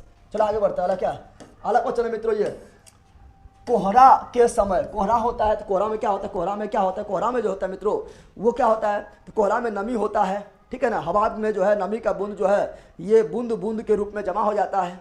और जब बूंद बूंद के रूप में जमा हो जाएगा उसमें धुलकन भी होता है। तो ये कोहरा का रूप ले लेता है। तो धुलकन है, नमी का कण है, तो कण के द्वारा कहते हैं परिकिरणन। क्या आता है? परिकिरणन। तो इसका option number D. Option number D हो जाएगा। सबसे अधिक परिकिरणन होगा बैगनी। किसका होगा? बैगनी। और बिचलर भी बैगनी। ठीक है, इसका ऑप्शन नंबर डी जो हमारा बिल्कुल राइट है। चलो आगे बढ़ता है। अगला क्या है मित्रों? अगला यहाँ रहा, बोल रहा है क्या? निम्न में से कौन सा एक नाइट्रोजन स्थिरीकरण करने वाला जीव है? देखो नाइट्रोजन स्थिरीकरण करने वाला जीव नोस्टेक भी है। ये आप लोग सवाल पढ़ाए थे, यार लोग सवाल पढ़ाए थे कि नहीं? सवाल पढ़ाए थे मित्रों, एक बार लाइक कर दो। ठीक है ना। एजोटोबैक्टर, ये बैक्टीरिया जो है ये आपका जो है धान में पाया जाता है और यह भी नाइट्रोजन स्थिरीकरण करता है। ये नाइट्रोजन को नाइट्रेट में बदल देता है, पेड़ पौधा को ग्रहण कर लेता है। और एनाबिना ये आपका सवाल में पढ़ाए थे और यह भी नाइट्रोजन स्थिरीकरण करता है। और राइजोबियम नामक जीवाणु जो दलहन पौधा के जड़ में पाया जाता है और यह भी नाइट्रोजन स्थिरीकरण करता है मित्रों। लेकिन यह क्या बोल रहा है? माइको राजा जो है ये नाइट्रोजन स्थिरीकरण नहीं करता, याद रखिएगा। तो यहाँ बोल रहा है कौन स्थिरीकरण, कौन जीव है जो नहीं करता है? तो ऑप्शन नंबर डी। तो ऑप्शन नंबर डी जो मार दिया बिल्कुल राइट है। क्या आप लोग डी मार दिया? बोलो यस, जल्दी बोलो यस, जल्दी बोलिए यस। चलिए मार दिया बिल्कुल। सी नहीं होगा, डी होगा। ठीक है ना, सी नहीं डी होगा। डी। तो ऑप्शन नंबर डी बिल्कुल राइट है। थोड़ा मतलब हो जाए, रात हो जाएगा, चूंकि हम बहुत लेट से 9:45 से स्टार्ट ही किए, तो थोड़ा चलते जल्दी। यहाँ देखिए मित्रों, निम्नलिखित में कौन सुमेलित नहीं है? सुमेलित नहीं है, काफी अच्छा क्वेश्चन है। A to Z समझना अभी इसमें हम लगा देंगे, पानी में जवानी कहेंगे। ठीक है ना, यहाँ ध्यान दो। जजिया कर की समाप्ति 1564 में, बिल्कुल राइट है। अकबर के द्वारा जजिया कर के समाप्ति 1564 ईस्वी में किया गया है, बिल्कुल राइट हो जाएगा। अगला, मजहर की घोषणा। अकबर ने मजहर की घोषणा, मजहरनामा की घोषणा 1579 ईस्वी में किए हैं, बिल्कुल राइट है, बिल्कुल राइट हो जाएगा। अगला, इलाही समझ के प्रारंभ। अकबर जो है दीन ए इलाही धर्म, दीन ए इलाही धर्म, अकबर ने दीन ए इलाही धर्म 1582 में चलाए थे, लेकिन अकबर ने इलाही संबत 1583 इलाही संबत 1583, तो यहाँ पर इलाही संबत 1583 होगा, 82 नहीं, क्या होगा, 83 होगा। तो कौन सुमेलित नहीं है, तो ऑप्शन नंबर सी सुमेलित नहीं है, ऑप्शन नंबर सी सुमेलित नहीं है। फिर फतेहपुर सिकरी की स्थापना, फतेहपुर सिकरी के स्थापना जो है अकबर ने किया था 1571 ईस्वी में किए थे, और यहीं पर गुजरात विजय के उपलक्ष्य में, यहीं पर गुजरात विजय के उपलक्ष्य में जो है बुलंद दरवाजा का निर्माण करवाए थे अकबर। कौन करवाए थे, अकबर ने करवाए थे। ये भी सही है मित्रों, तो गलत कौन, ऑप्शन नंबर सी। क्या आप लोग सीमा दिए, बोलो यस, जल्दी बोलिए, आप लोग कमेंट देख रहे हैं। चलिए बिल्कुल ही दिए हैं 1583, ठीक है ना, 82 नहीं 83। अब हम यहाँ लिखा रहे थे, आप लोग पूरे लिखाइए देते। चलो यहाँ ध्यान से देखो, सुनो गौर से दुनिया वालों, यहाँ ध्यान दो, पूरा लिखाते हैं। देखो अकबर को ध्यान दो, अकबर यहाँ ध्यान दो मित्रों, ध्यान दो, देखो पूरे लिखा देते हैं जो काफी इंपॉर्टेंट है, यहाँ ध्यान देना आप लोग को। अकबर जो है पेटीकोट शासन समझता है ना। अकबर जो है मतलब स्त्रियों के हराम, स्त्रियों के समूह में रहना पसंद इनको थे, स्त्री में ही ये लिप्त रहते थे, पेटीकोट शासन के अंतर्गत थे, ठीक है ना। पेटीकोट शासन के अंतर्गत अकबर जो है, पेटीकोट शासन के से अकबर जो है बाहर कब निकला, 1562 में, और जैसे बाहर निकला दास प्रथा समाप्त, तो अकबर ने दास प्रथा समाप्त कब किया, 1562 में किया था। अकबर ने तीर्थ कर समाप्त कब किए थे, 1563 में किए थे। अकबर जो है जजिया कर, क्या बोल रहे हैं मित्रों, जजिया कर समाप्ति कब किए थे, 1564 में किए थे। फिर अकबर जो है मित्रों फतेहपुर सिकरी का स्थापना कब किए थे, तो अकबर जो है फतेहपुर सिकरी की स्थापना 1571 में किए थे। फिर फतेहपुर सिकरी में बुलंद दरवाजा, भारत का सबसे बड़ा दरवाजा बुलंद दरवाजा का निर्माण प्रारंभ कर कब करवाए थे, 1571 में ही करवाए थे, 1571 में ही करवाए थे। फिर मित्रों अकबर जो है आपका इबादत खाना का स्थापना कब किए थे, तो अकबर जो इबादत खाना की स्थापना 1575 में किए थे। फिर इबादत खाना को सभी धर्म के लिए, इबादत खाना को सभी धर्मों के लिए कब खोल दिया गया था, तो अकबर जो है इबादत खाना को सभी धर्मों के लिए 1578 में खोल दिया था। अकबर द्वारा मजहरनामा का घोषणा कब किया गया था, तो 1579 में किया गया था। अकबर जो है दहसाला प्रणाली, भूमि का एक प्रणाली था मित्रों, दहसाला प्रणाली, जिसका जनक था टोडरमल। कौन था, टोडरमल। दहसाला प्रणाली भूमि का एक प्रणाली है, नापने का एक प्रणाली है, जिसका जनक था टोडरमल। कौन था, टोडरमल था। ये कब चलाए थे अकबर, 1580 में चलाए थे। फिर अकबर जो है दीन ए इलाही धर्म कब चलाए थे, तो अकबर दीन ए इलाही धर्म 1582 में चलाए थे। फिर अकबर जो है मित्रों इलाही संबत कब चलाए थे, तो अकबर जो है इलाही संबत मित्रों 1583 में चलाए थे, 1583 में चलाए थे।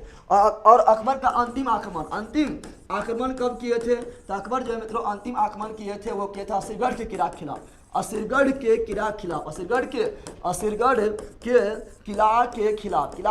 खिलाफ किए थे 1601 में किए थे। लेकिन अकबर का मृत्यु जो है पेट झरली से हो गया, अकबर का मृत्यु पेट खराब हो गया, डायरिया हो गया, मृत्यु हो गया, पेट फ्री, अकबर भी फ्री हो गया था, ठीक है ना।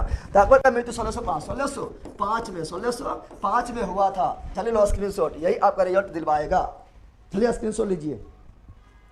यूथ साइंस भी करवाएंगे सर प्लीज, हमें 12th का फिजिक्स बायोलॉजी 12th था तभी नहीं करवा पा रहा है।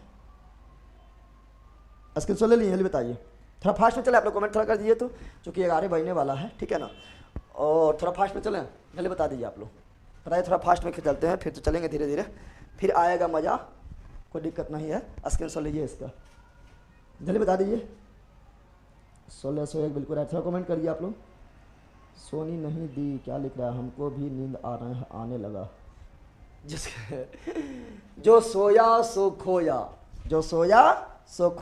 और जो जागा सो पाया। तो आप लोग जागिए तो पाइएगा, ठीक है ना। तो जल्दी कमेंट कीजिए जी भैया। चलिए थोड़ा फास्ट कर देते हैं, कब से होगा सर, यू आर ग्रेट हो। ग्रेट नहीं, लेकिन जितना भी नॉलेज आप लोग को देना चाहते हैं और नॉलेज ऐसा देना चाहते हैं कि जो परीक्षा में क्या आया ना आया आप लोग को भटकाने का प्रयास बिल्कुल नहीं करेंगे। और हम अप टू डेट बताएंगे जो क्वेश्चन परीक्षा दृष्टि से एकदम इंपॉर्टेंट है वही, ज़्यादा नहीं कि इस ऐसे वैसे करना है आपको। सर प्लीज़ सर, चलिए थोड़ा फास्टे कर देते हैं, ठीक है ना। नहीं सर ना कर देते हैं, ऐसे 12-1 बज जाएगा, ठीक है ना। थोड़ा सा कर देते हैं, थोड़ा सा, ठीक है ना।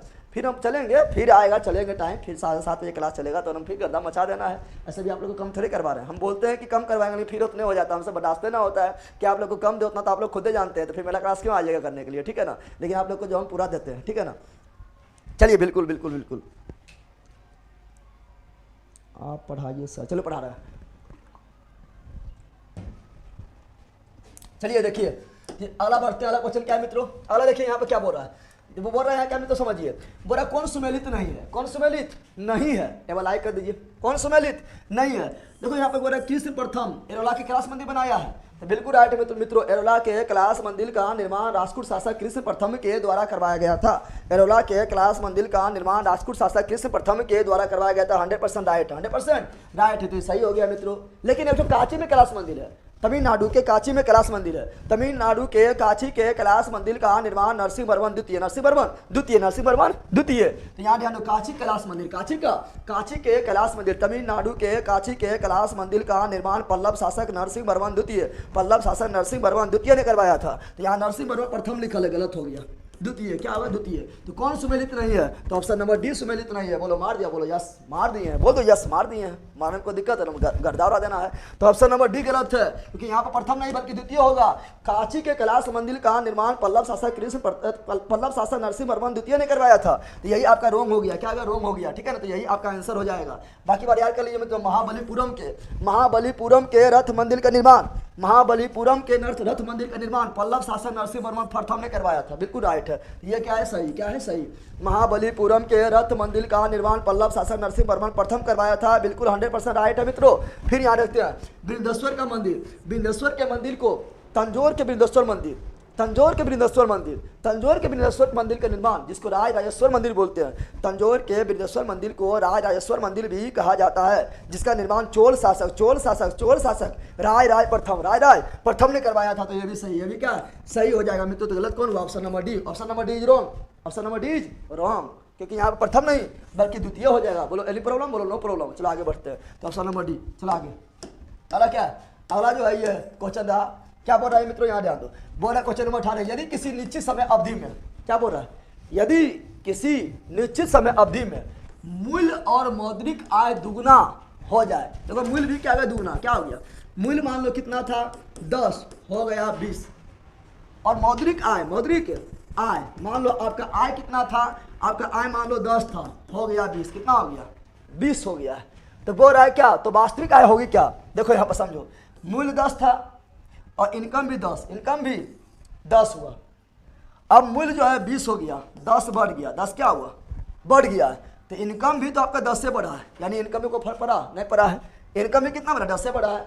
तो जब आपका जो है मूल्य भी उतने बढ़ जाए और इनकम भी उतने बढ़ जाए, तो बताओ कोई फर्क पड़ा, यानी आपका इनकम 10 से था, यहाँ भी इनकम 10 से है, यानी आपका जो है इसको परिवर्तित क्या रहेगा, यानी आपका वास्तविक आय में कोई फर्क नहीं पड़ा, क्योंकि महंगाई भी बढ़ गया, महंगाई में क्या हुआ, इनकम बढ़ा, महंगाई भी बढ़ गया, इसलिए वास्तविक आय में कोई फर्क नहीं पड़ा है। चलो बिल्कुल ही दिए, चलो बोलो yes yes yes yes yes, चलो बिल्कुल अपरिवर्तित, बिल्कुल राइट, ऑप्शन नंबर सी। आगे बढ़ते हैं, अगला क्या मित्रों, अगला ये रहा, जिला न्यायालय की नियुक्ति कौन करता है। देखो यहाँ पर सुप्रीम कोर्ट के न्यायाधीश की नियुक्ति, सुप्रीम कोर्ट के न्यायाधीश की नियुक्ति या हाई कोर्ट के न्यायाधीश हो, सुप्रीम कोर्ट का न्यायाधीश हो या हाई कोर्ट का न्यायाधीश हो, दोनों का नियुक्ति करता है कौन, राष्ट्रपति। कौन करता है, सुप्रीम कोर्ट का न्यायाधीश हो या हाई कोर्ट का न्यायाधीश हो, इसका नियुक्ति कौन करता है मित्रों, इसका नियुक्ति करता है कौन, इसका नियुक्ति करता है राष्ट्रपति, राष्ट्रपति राष्ट्रपति राष्ट्रपति, president president president president president, ठीक है ना। लेकिन सुप्रीम कोर्ट के न्यायाधीश को शपथ कौन दिलाता है, सुप्रीम कोर्ट के न्यायाधीश को शपथ दिलाता है मित्रों राष्ट्रपति। कौन दिलाता है, शपथ दिलाता है राष्ट्रपति। कौन दिलाता है, राष्ट्रपति दिलाता है।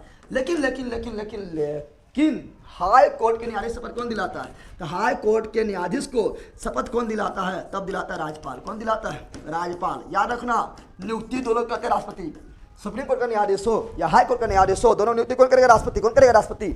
लेकिन यहाँ बोल रहा है मित्रों जिला न्यायाधीश, तो जिला न्यायाधीश जिसकी चर्चा आर्टिकल 233 के, जिला न्यायाधीश की चर्चा आर्टिकल 233 के ए में है मित्रों, इसका नियुक्ति कौन करता है? इसका नियुक्ति करता है राजपाल। कौन करता है? राजपाल। तो जिला वाला को राजपाल करेगा, जिला वाला को राजपाल करेगा। और राज्य वित्त आयोग के गठन भी, राज्य वित्त आयोग गठन भी राजपाल करता है। राज्य वित्त आयोग का गठन भी 243 के आई, 243 के आई के तहत राजपाल ही करता है, याद रखिएगा मित्रों। इसका ऑप्शन नंबर क्या जाएगा? जिला न्यायाधीश की नियुक्ति कौन करता है? डिस्ट्रिक्ट जज का नियुक्ति कौन करता है मित्रों? तो राज्य का राजपाल, ऑप्शन नंबर सी। क्या आप लोग मार दिए? बोलो यस, जल्दी बोलिए यस। मार दिए हैं, चलिए बिल्कुल लिख दिए हैं। क्या लिख रहे हैं? चलो आगे बढ़े, थोड़ा चलते हैं। आगे से क्वेश्चन हुआ है, ठीक है ना, आगे बढ़ते हैं।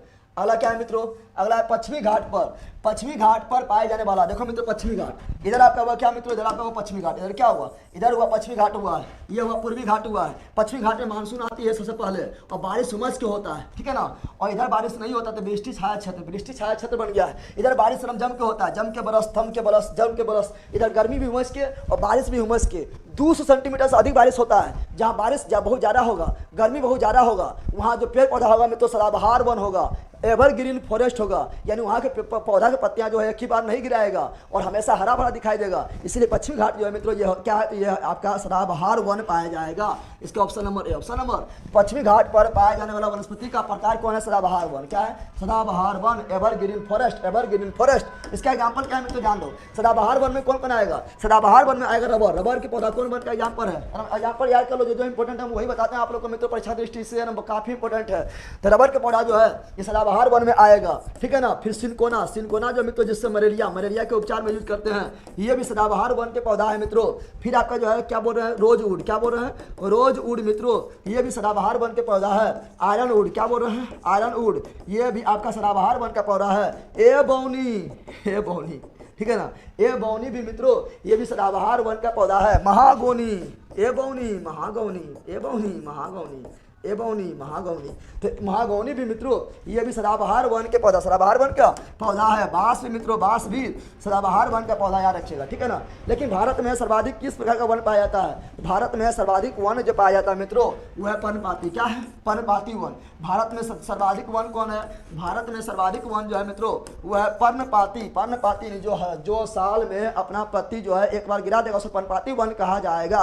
तो सर्वाधिक वन जो भारत में पर्णपाती है। अल्पाइन वन मित्रों ये लगभग आपका जो 2500 से 2500 मीटर से 3500 मीटर तक के ऊंचाई पर पाए जाने वाले वन को अल्पाइन वन, 2500 मीटर से 3500 मीटर तक के ऊंचाई पर पाए जाने वाला वन को अल्पाइन वन बोलते हैं। और सवाना वन ये मित्रों अफ्रीका में मिलता है। कहाँ मिलता है? अफ्रीका में। अफ्रीका के घास के मैदान को सवाना क्या बोलते हैं? सवाना, क्या बोलते हैं? सवाना बोलते हैं। जिसका ऑप्शन नंबर ए जो मारो बिल्कुल राइट है। आप लोग मार दिए, बोलो यस। चलिए बिल्कुल एकदम मार दिए आप लोग, बिल्कुल बिल्कुल बिल्कुल। चलिए आगे बढ़ते हैं, आगे बढ़ते हैं मित्र। अगला क्या है? अगला जो है ये आपके सामने, निम्नलिखित में से किस शासक ने वतापी कोण की उपाधि धारण किया था? वतापी कोण, वतापी कोण का उपाधि धारण किया था। वतापी को जितने वाला, देखिए मित्रों क्या हुआ था, यहाँ ध्यान दो।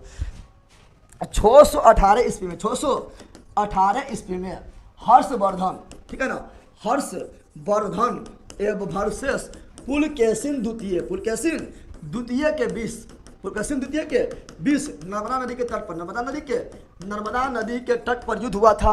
पुलकेशिन द्वितीय जो है वो जीत गए थे युद्ध। पुलकेशिन द्वितीय क्या हुआ मित्रों? पुलकेशिन द्वितीय युद्ध जीत गया।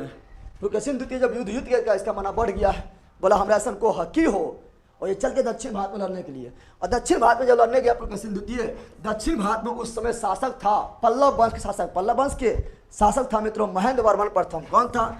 महेंद्र वर्मन प्रथम। कौन था मित्रों? महेंद्र वर्मन प्रथम था। अब महेंद्र वर्मन प्रथम जो था ये भी कमजोर शासक था, कमजोर शासक था मित्रों। तो महेंद्र वर्मन प्रथम हो गया पराजित। क्या हो गया? पराजित। अब महेंद्र वर्मन प्रथम का बेटवा आया कौन? आया था नरसिंह वर्मन प्रथम। कौन आया मित्रों? नरसिंह वर्मन प्रथम आया था। ये किसका बेटा था मित्रों?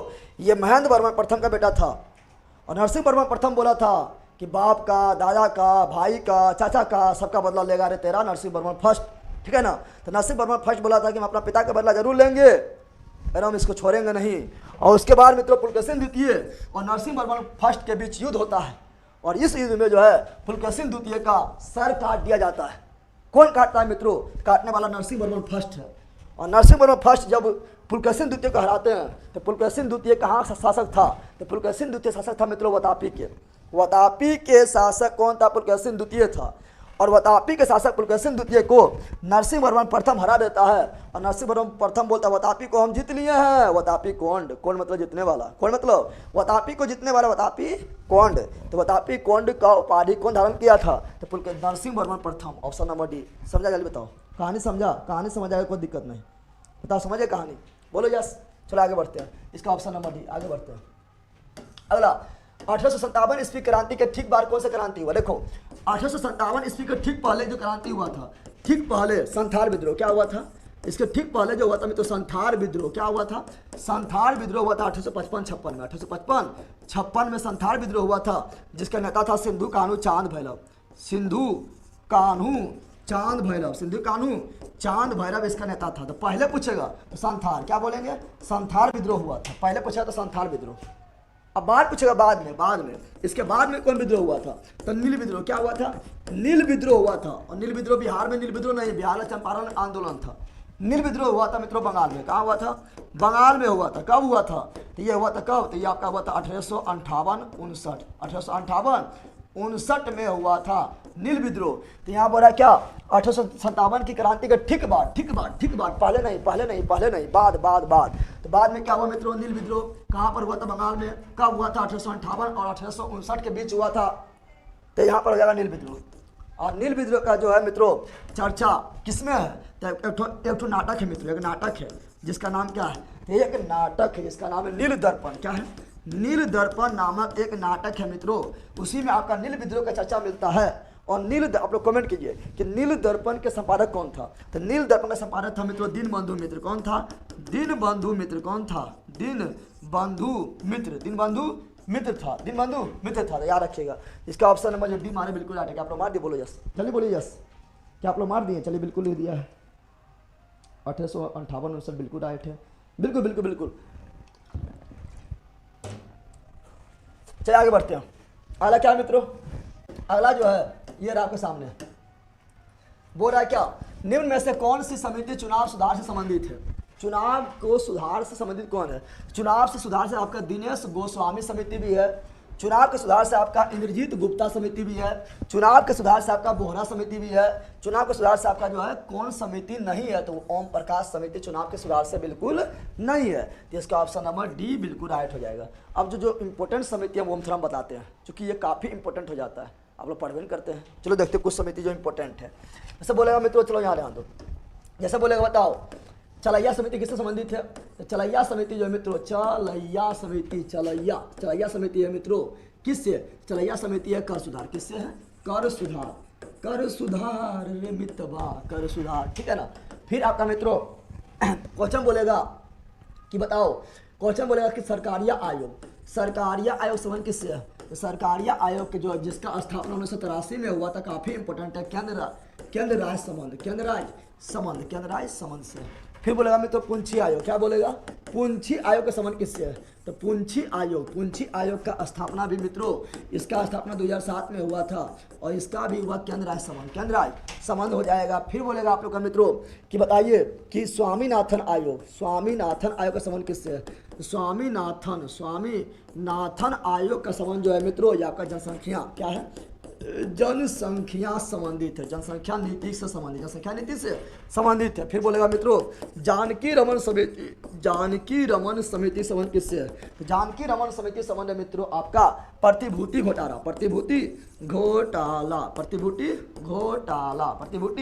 घोटाला। विजय केलकर समिति। तो विजय केलकर समिति किससे है मित्रों? तो विजय केलकर समिति पूछेगा। तो विजय केलकर समिति जो है मित्रों ये आपका किससे है? तो ये आपका जीएसटी क्या है? जीएसटी हो जाएगा। ठीक है ना। फिर बोला के कस्तूरी रंगन समिति का संबंध किससे है? तो ये आपका नई शिक्षा नीति हो जाएगा। फिर बोलेगा मित्रों गोईपुरिया समिति। गोईपुरिया तो गोईपुरिया समिति संबंध किससे है? तो गोईपुरिया समिति संबंध है मित्रों बैंकिंग सुधार। किससे है? बैंकिंग सुधार है मित्रों। ठीक है ना। और इंद्रधनुष समिति का भी क्या बोल रहा है? इंद्रधनुष समिति का भी बैंकिंग सुधार से, लेकिन मिशन इंद्रधनुष बोलेगा तब होगा बीमारियों से बचाव के लिए, बीमारी का टीका के लिए। फिर ध्यान दीजिएगा मित्रों भंडारी समिति। तो भंडारी समिति संबंध किससे है? तो भंडारी समिति का संबंध जो है मित्रों ये आपका है ग्रामीण बैंक के वित्तीय सुधार। ग्रामीण बैंक क्या बोल रहे हैं? ग्रामीण बैंक का पुनर्संरचना, ग्रामीण बैंक का पुनर्संरचना के लिए भंडारी समिति। कौन समिति है? भंडारी समिति है। फिर बोलेगा मित्रों बताओ, क्वेश्चन बोलेगा आप लोगों को क्या बताओ, क्वेश्चन बोलेगा कि बताओ आप लोग क्वेश्चन बोलेगा कि सत्यम समिति संबंध किससे है? सत्यम समिति तो वस्त्र घोटाला। क्या है मित्रों? वस्त्र घोटाला से है सत्यम समिति। क्या है? सत्यम समिति वस्त्र घोटाला, वस्त्र घोटाला हो जाएगा। बोलेगा महाजन समिति संबंध किससे है? महाजन समिति, महाजन समिति तो महाजन समिति संबंध जो है मित्रों यह आपका है किसका? तो चीनी घोटाला। क्या है? चीनी घोटाला, चीनी घोटाला हो जाएगा। फिर बोलेगा मित्रों बताओ, यहाँ पर हम कुछ लिख रहे हैं काफी इंपॉर्टेंट है। बोलेगा बताओ, कुछ बोलेगा लक्करवाला समिति। क्या बोलेगा? लक्करवाला समिति संबंध किससे है? फिर बोलेगा बताओ आप लोग को सुरेश तेंदुलकर समिति। सुरेश तेंदुलकर समिति संबंध किससे है? सुरेश तेंदुलकर समिति। फिर बोलेगा मित्रों बताओ श्री रंगराजन समिति। श्री रंगराजन समिति संबंध किससे है? ये सभी समिति संबंध है मित्रों गरीबी किससे है? गरीबी से है। लक्करवाला, सुरेश तेंदुलकर, श्री रंगराजन। जल्दी लो स्क्रीनशॉट, जल्दी स्क्रीनशॉट लो, सब लिखा दिए, जल्दी लो स्क्रीनशॉट, सब लिखा दिए। स्क्रीनशॉट लीजिए, हम बोलते हैं डिटेल में नहीं जाएंगे, अब फिर डिटेल में चल जाते हैं, ठीक है ना, डिटेल में ही चल जाते हैं। जल्दी स्क्रीनशॉट लीजिए।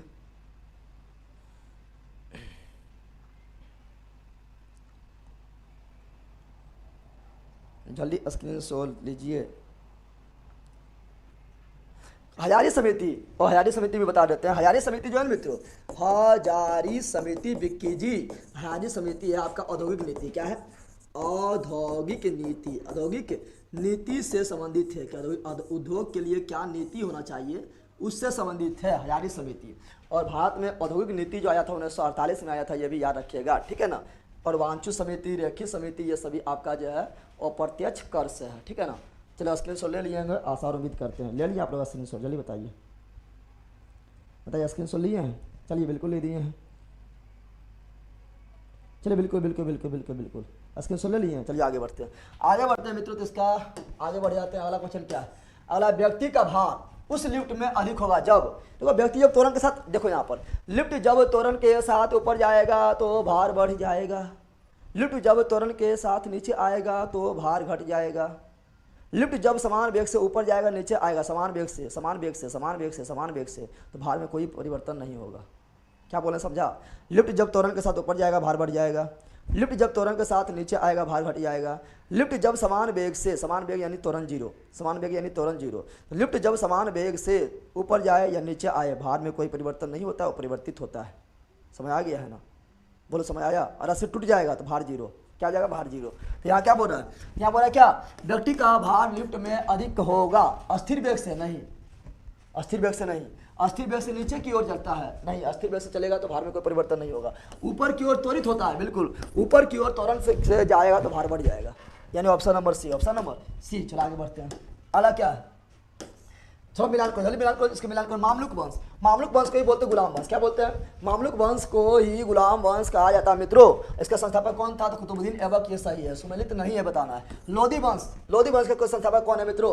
लोधी वंश का संस्थापक था बहलोल लोधी, बकलोल नहीं, बहलोल लोधी। और यहाँ इब्राहिम लोधी लिखा हुआ, गलत है, यही ऑप्शन नंबर बी सुमेलित नहीं है। सैयद वंश या खिज्र वंश, सैयद वंश या खिज्र वंश का संस्थापक कौन था? खिज्र खां। कौन था? खिज्र खां, सही है। खिलजी वंश, खिलजी वंश का संस्थापक कौन था? जलालुद्दीन खिलजी, ये भी सही है। इसका option number B is wrong, B is wrong. चलो थोड़ा फास्ट में चल रहे हैं, बहुत ज़्यादा क्वेश्चन है और बहुत ज़्यादा रात हो गया है चूंकि हम लेट से स्टार्ट किए हैं। तुजुक ए बाबरी का फारसी में अनुवाद किसने किया था? हम जानते हैं मित्रों कि बाबर जो थे वो अपना आत्मकथा खुद लिखे थे और अपना आत्मकथा जो है तुजुक ए बाबरी के नाम से तुर्क भाषा में लिखे थे, लेकिन उसका फारसी भाषा में अनुवाद किया था और उसका नाम बाबरनामा जो लिखा था वो उसका नाम बाबरनामा रखा था अब्दुल रहीम खान ने खाना, अब्दुल रहीम खान ने खाना, ऑप्शन नंबर सी। चलो बताओ, जल्दी बताओ। तो तुजुक ए बाबरी यानी बाबरनामा का लेखक मित्रों बाबर खुद था, लेकिन बताना है हुमायूं नामा का लेखक कौन था? तो हुमायूं नामा के लेखक गुलबदन थे, गुलबदन थी। बताइए अकबर नामा कौन था? तो अकबर नामा का अबुल फजल। शाहजहां जो है मित्रों जो अपनी आत्मकथा खुद लिखे हैं। मुगल काल में 2 गो शासक हुआ जो अपनी आत्मकथा खुद लिखे हैं, एक बाबर मित्रों, एक जहांगीर। और जहांगीर जो है जहांगीर नामा खुद लिखे हैं। शाहजहां नामा कौन लिखे हैं? शाहजहां नामा जो लिखे हैं मित्रों इनायत खां। कौन लिखे हैं? शाहजहां नामा इनायत खां। और औरंगजेब को बोलते क्या मित्रों? तो औरंगजेब को बोलते आलमगीर। क्या बोलते हैं? आलमगीर। औरंगजेब का मूल नाम आलमगीर था। तो आलमगीर नामा कौन लिखा? तो मोहम्मद काजिम।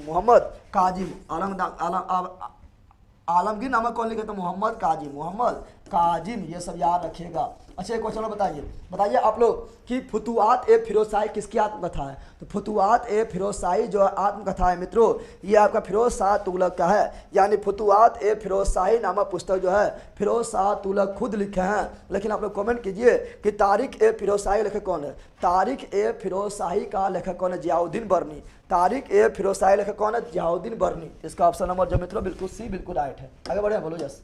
आगे बढ़ते हैं। अगला, निम्न में से कौन 6 मंडल को ट्रोपोस्फेयर क्या बोलते हैं? पृथ्वी के सबसे नजदीक मंडल ट्रोपोस्फेयर 6 मंडल, उसके बाद समताप मंडल, उसके बाद मध्य मंडल, उसके बाद आयर मंडल, सबसे बाहर बही मंडल। ये 5 गो मंडल है। और मौसम की तरह तुम तो बदल नहीं जाओगी। मौसम की तरह कहाँ बदलता है? 6 मंडल में आंधी, तूफान, बारिश, चक्रवात, ठीक है ना, बिजली कड़कना, बिजली गरजना, बादल बनना, सभी 6 मंडल किसमें होता है? 6 मंडल। तो 6 मंडल में ट्रोपोस्फेयर जो है ये मौसम की तरह बदल तो नहीं जाओगी, बिल्कुल बदल जाएगी कि 6 मंडल में मौसम परिवर्तन होता है। देखते हैं इसमें ऊंचाई बढ़ने के साथ तापमान कम होता है, बिल्कुल कम होता है।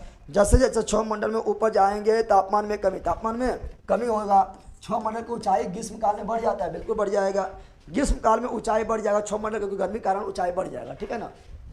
फिर 6 मंडल में मौसम संबंधी कोई घटना नहीं होता है, बिल्कुल होता है। सारा मौसम संबंधी घटना जो होता है वो 6 मंडल में ही होता है। और यहाँ गलत है, क्या है? तो कौन गलत है पूछ रहा है, कौन सही नहीं है? तो ऑप्शन नंबर मेरा सी सही नहीं है। 6 मंडल के ऊपरी सीमा को ट्रोपोपोज बोलते हैं, बिल्कुल राइट है। तो option number C is wrong. Option number C is wrong. चलो आगे बढ़ते हैं। अगला क्या है? संवेग का मात्रा क्या है? संवेग P बराबर mv, m मतलब द्रव्यमान का kg, v मतलब वेग मीटर पर सेकेंड, तो kg मीटर पर सेकेंड, किलोग्राम मीटर पर सेकेंड, तो किलोग्राम मीटर पर सेकेंड ऑप्शन नंबर है। और संवेग और आवेग का बीमा समान होता है, और संवेग और आवेग दोनों सदिश राशि, ऑप्शन नंबर ए जो हमारे बिल्कुल राइट है। आगे अगला क्या? अगला 42वां संविधान संशोधन के द्वारा 42वां संविधान संशोधन जिसको मिनी कॉन्स्टिट्यूशन यानी मिनी संविधान कहा जाता है, लघु संविधान कहा जाता है, जो 1976 में हुआ था। इसके द्वारा भारतीय संविधान में प्रस्तावना में किन नए शब्द को जोड़ा गया था? इससे जोड़ा गया था क्या मित्रों? समाजवाद जोड़ा गया था, पंथ निरपेक्ष जोड़ा गया था, अखंडता जोड़ा गया था, 3 शब्द जोड़ा गया था। हम भारत के लोग भारत को एक संपूर्ण प्रभुत्व संपन्न समाजवादी, पंथ निरपेक्ष और एकता एवं अखंडता, एकता तो पहले था, अखंडता जोड़ा गया था। ये 1, 2, 3 ये तीनों जोड़ा गया था। यानी इसका ऑप्शन नंबर मित्रों सी जो हमारे बिल्कुल राइट है। क्या आप लोग सी मार दिए? बोलो यस। और पहली बार संविधान में संशोधन जो है आपका 42वां संविधान संशोधन 1976 के द्वारा किया गया था, याद रखिएगा। तो इसका ऑप्शन नंबर सी। थोड़ा चल रहा है, थोड़ा फास्ट में। आगे अगला, भगत सिंह एवं बटुकेश्वर दत्त ने केंद्रीय विधानसभा में 1929 को बम फेंका था, क्योंकि बहरा सरकार जो था ये लोग का आवाज भी नहीं सुन रहा था, सरकार बहरा हो गया था। उसी को जो है और यहाँ पर कोई बिल ला रहा था, ये लोग बिल का विरोध कर रहे थे, सुन नहीं करता था कुछ हो, जैसे अभी नहीं सुनता है तो ये बोला ऐसे नहीं सुनेगा, सरकार बहरा हो गया है, जहाँ बिल पास हो रहा है वहाँ घुसो, अब बम पटक दो खाली ब्रेंच पर, तब तो सुनेगा। और वही किए थे मित्रों भगत सिंह बटुकेश्वर दत्त ने केंद्रीय विधानसभा में 1929 में जाके बम पटक दिया था। और 2 बिल के विरोध में, जो मेन बिल था वो था पब्लिक सेफ्टी बिल, और दूसरा था मित्रों ट्रेड डिस्प्यूट बिल। ये दोनों बिल के विरोध में बम पटक दिया था। ए और बी दोनों हो जाएगा, ऑप्शन नंबर बी हो जाएगा। आर्म्स एक्ट आया था 1878 में लॉर्ड लिटलमाल आया था कि भारतीयों को हथियार रखने की अनुमति नहीं है, सिर्फ अंग्रेज लोग रखेगा, यूरोपीय लोग रखेगा। इसी बोलते हैं आर्म्स मतलब हथियार, एक्ट मतलब कानून। ये लॉर्ड लिटन लाया था, लॉर्ड लिटन लाया था 1878 में, जो काफ़ी ज़्यादा खच्चर था लॉर्ड लिटन में। फिर लॉर्ड लिपन आता है, वो काफ़ी अच्छा होता है। इसका ऑप्शन नंबर डी बिल्कुल राइट है। आगे बढ़ते हैं। अगला जास्कर श्रेणी, तो हम जानते हैं मित्रों काराकोरम, लद्दाख और जास्कर, ये तीनों ट्रांस हिमालय हिस्सा है। काराकोरम, लद्दाख, जास्कर। करेजा, क्या बोलना है, एक करेजा जैसे बोलता है। तो अभी आप लोग का जो है सुनने करता है, क्या सुनता है, जो शॉर्ट वीडियो वायरल होता है, ठीक है ना। लड़का बोलता है लड़की को आई लव यू, लड़की बोलता है तुम अपना चेहरा देखा है ना हमें। लड़का बोलता है जो दूर जो हमारा सरकारी नौकरी हो गई, तो की बोलता है हमारे छाती से लगे रहियो ताबीज बना लो तुझे, छाती यानी करेजा से लगे रहियो ताबीज बना लो तुझे, ठीक है ना। मेरे छाती से लगे रहियो ताबीज बना लेगा, ताबीज तुमको बना लेगा। लड़का कोई वैल्यू नहीं है, ताबीज बना लेगा, ताबीज बना के पहनेगा, टोटका कर देगा, टोटका कर देगा, ठीक है ना। तो वही बोला करेजा, ए मोर करेजा। तो को से काराकोरम, लो से लद्दाख और जा से जास्कर, ये तीनों हिस्सा किसका है, तो ये तीनों हिस्सा है आपका ट्रांस हिमालय। किसका है, तो ऑप्शन नंबर बी जो बोले बिल्कुल राइट है। क्या आप लोग बोल दिए, बोलो यस, बोले हैं, बोलो यस, तो ऑप्शन नंबर बी। चलो आगे बढ़ते हैं। आला क्या है, दसाला बंदोबस्त बता दिए थे। दसाला बंदोबस्त बताए थे कि 1580 में अकबर ने चलवाए थे, और इसका जो है ये किसके दिमाग के ऊपर है, टोडरमल। क्या बताए थे, टोडरमल बताए थे। क्या बताया, Todarmal. Option number B, option number B, जो जमीन को मापने की प्रणाली है ना, समझा है, बोलो यस। ये सब बता चुके थे फास्ट में। आगे दाचीग्राम राष्ट्रीय उद्यान, तो दाचीग्राम राष्ट्रीय उद्यान कहाँ है, जम्मू कश्मीर में। दाचीग्राम राष्ट्रीय उद्यान कहाँ है, जम्मू कश्मीर में है, ठीक है ना। दाचीग्राम राष्ट्रीय उद्यान कहाँ पर है, जम्मू कश्मीर में है। जम्मू कश्मीर में और राष्ट्रीय उद्यान है, कौन कौन है, बताओ जल्दी बताइए। क्या आप लोग हंस रहे हैं पूरा, क्या मजा ले रहे हैं। चलिए अकबर, टोडरमल बिल्कुल राइट है।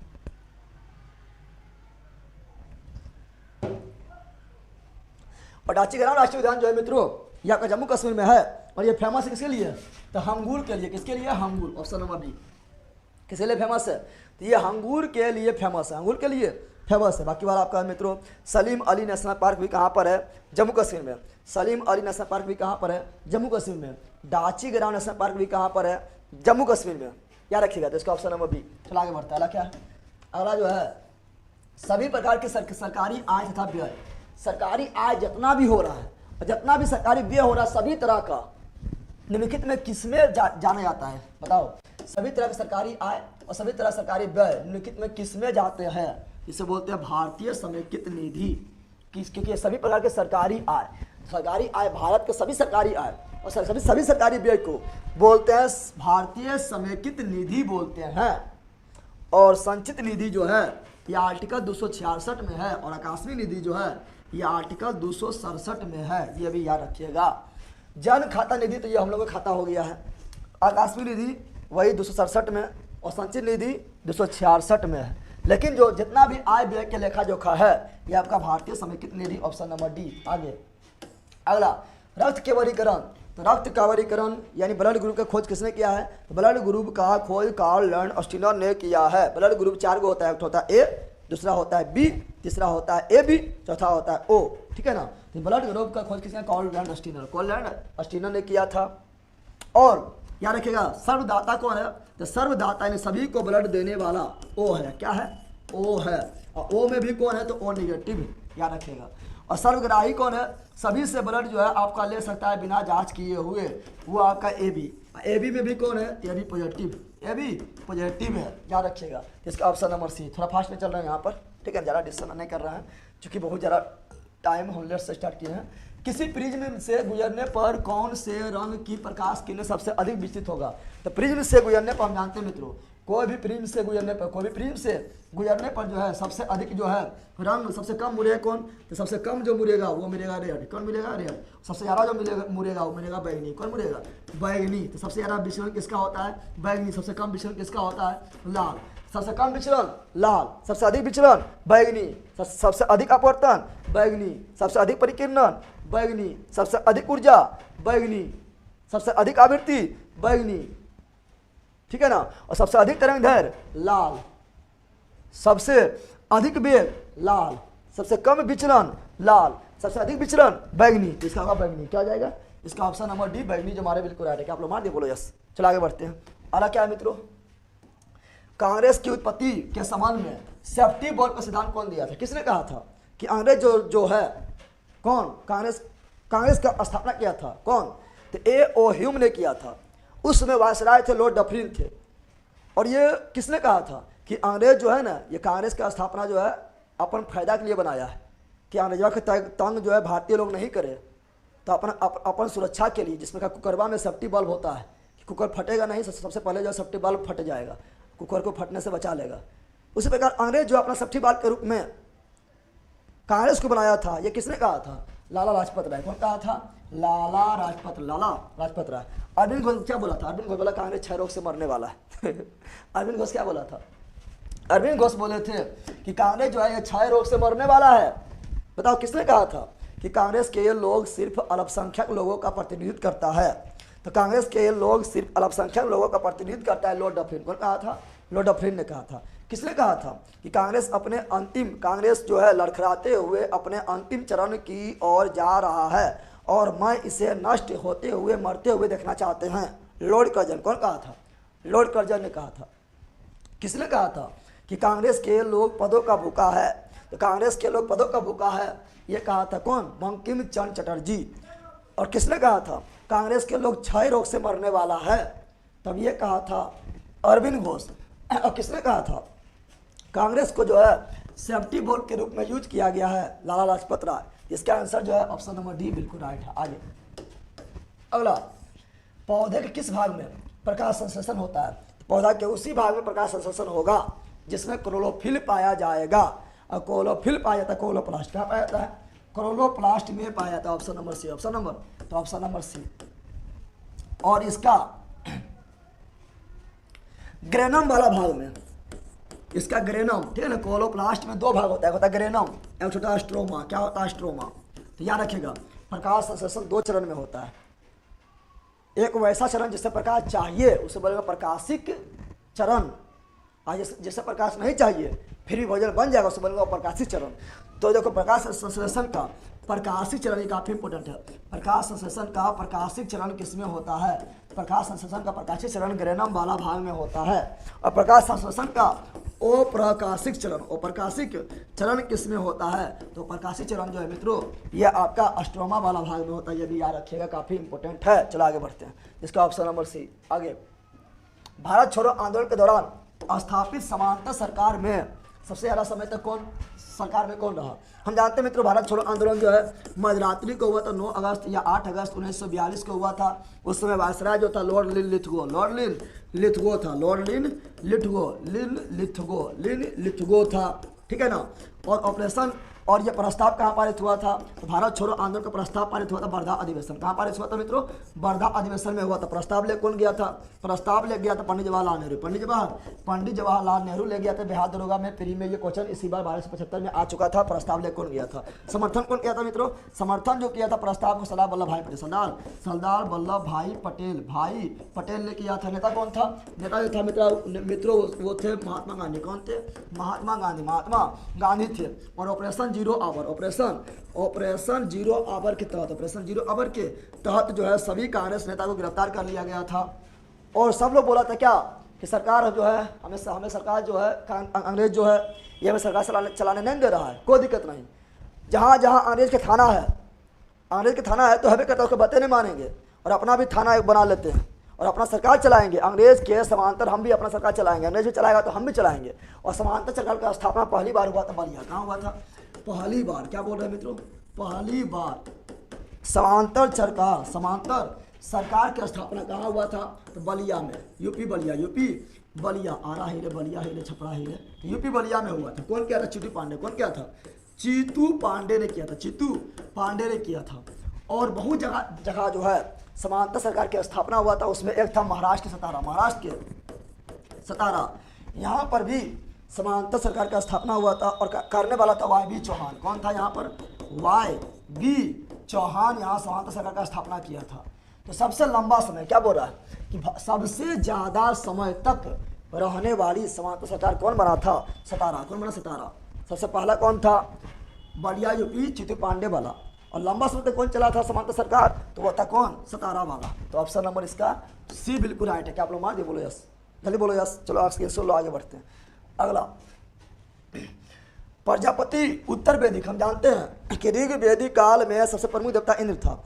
ऋग वैदिक काल में सबसे प्रमुख देवता इंद्र था, जिसकी चर्चा जो है ऋग वेद में 250 बार किया गया है। और इंद्र को जो है पुरंदर कहा गया है, इंद्र को जो है वर्षा का देवता कहा गया है, इंद्र को जो है युद्ध का देवता कहा गया है, इंद्र को जो है किला को तोड़ने वाला देवता कहा गया है।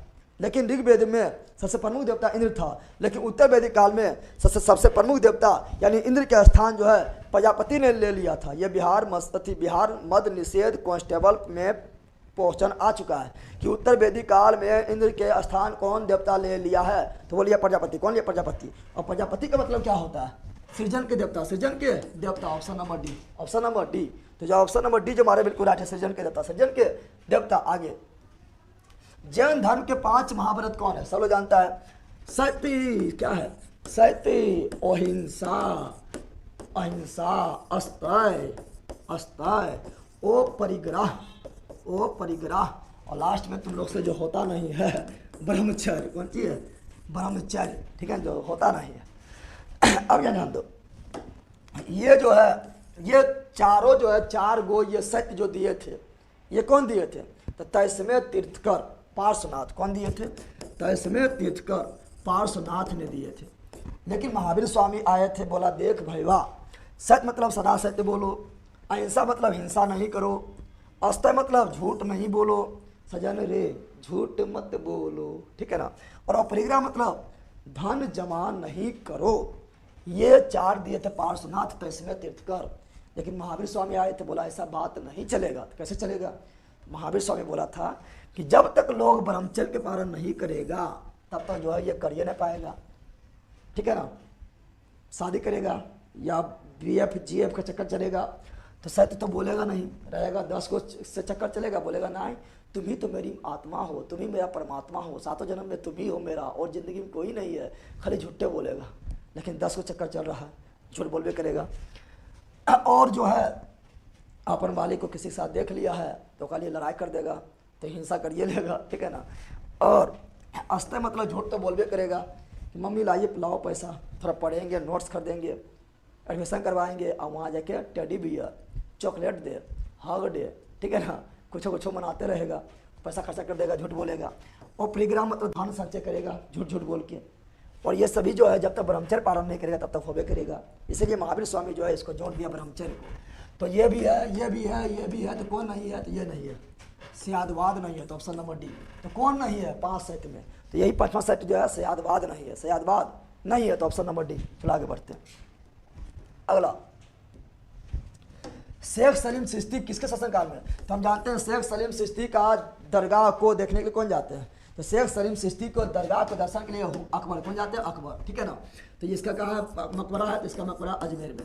शेख सलीम चिश्ती का मकबरा कहाँ पर है, अजमेर में है। शेख सलीम चिश्ती के आशीर्वाद से ही, थोड़ा ध्यान दो, शेख मुहिद्दीन चिश्ती, ठीक है ना, थोड़ा ध्यान दो, शेख मुहिद्दीन चिश्ती का मकबरा कहाँ है, तो शेख मुहिद्दीन चिश्ती क्या बोल रहे हैं, सॉरी शेख मुहिद्दीन चिश्ती क्या बोल रहे हैं, शेख मुहिद्दीन चिश्ती का मकबरा अजमेर में है। कहाँ पर है, अजमेर, कहाँ पर है, अजमेर में है। लेकिन शेख सलीम चिश्ती जो है ये अकबर के समकालीन है, और शेख सलीम चिश्ती के आशीर्वाद से ही जहांगीर का जन्म होता है। इसलिए अकबर खुश होता है, बोलता है हम जहांगीर के जन्म हुआ है। आशीर्वाद कौन दिया है, शेख सलीम चिश्ती आशीर्वाद दिया है। इसलिए जहांगीर तुम्हारा नाम है सलीम, तो सब छोड़ छाड़ के नगमा, सलीम की गली अनारकली कहाँ चली, डिस्को चली। तो सलीम नाम कैसे पड़ा पता है, जहांगीर का मूल नाम सलीम कैसे पड़ा, क्योंकि जहांगीर का जन्म हुआ था शेख सलीम चिश्ती के आशीर्वाद से हुआ था, इसलिए जहांगीर के मूल नाम सलीमे रख दिया था। इसका ऑप्शन नंबर डी बिल्कुल राइट है, ठीक है ना। और एक ठो आपका और सूफी संत काफ़ी ज़्यादा फेमस था, वो था निजामुद्दीन औलिया।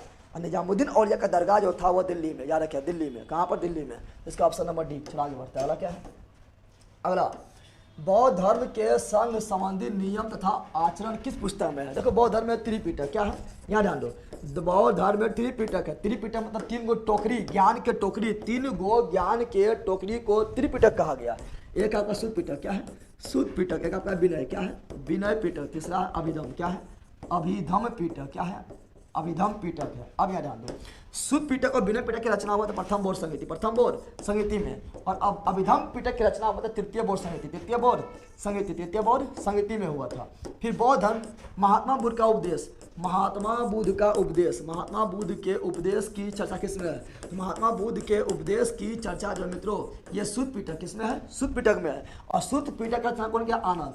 शुद्ध पीटक की रचना किया था आनंद, कौन किया था, आनंद ने किया था। और संघ में, बौद्ध संघ में, बौद्ध संघ में, बौद्ध संघ में बौद्ध संघ के नियम कानून, बौद्ध संघ के नियम कानून, नियम कानून की चर्चा, नियम कानून की चर्चा किसमें है, तो बौद्ध संघ के नियम कानून के चर्चा विनय पीटक किसमें, विनय पीटक। और विनय पीटक की रचना किया था उपाली, कौन किया था, उपाली, उपाली। शुद्ध पीटक का आनंद, विनय पीटक का उपाली, ठीक है ना। और अभिधम पीटक में क्या है, अभिधम पीटक में है बौद्ध धर्म का दर्शन, बौद्ध धर्म का फिलोसफी, बौद्ध धर्म का दर्शन किसमें है, तो बौद्ध धर्म का दर्शन जो है मित्रों यह आपका अभिधम पीटक किसमें है, अभिधम पीटक में है। तो बोलो शुद्ध पीटक और विनय पीटक की रचना कब किया गया था, प्रथम बोध संहिता में।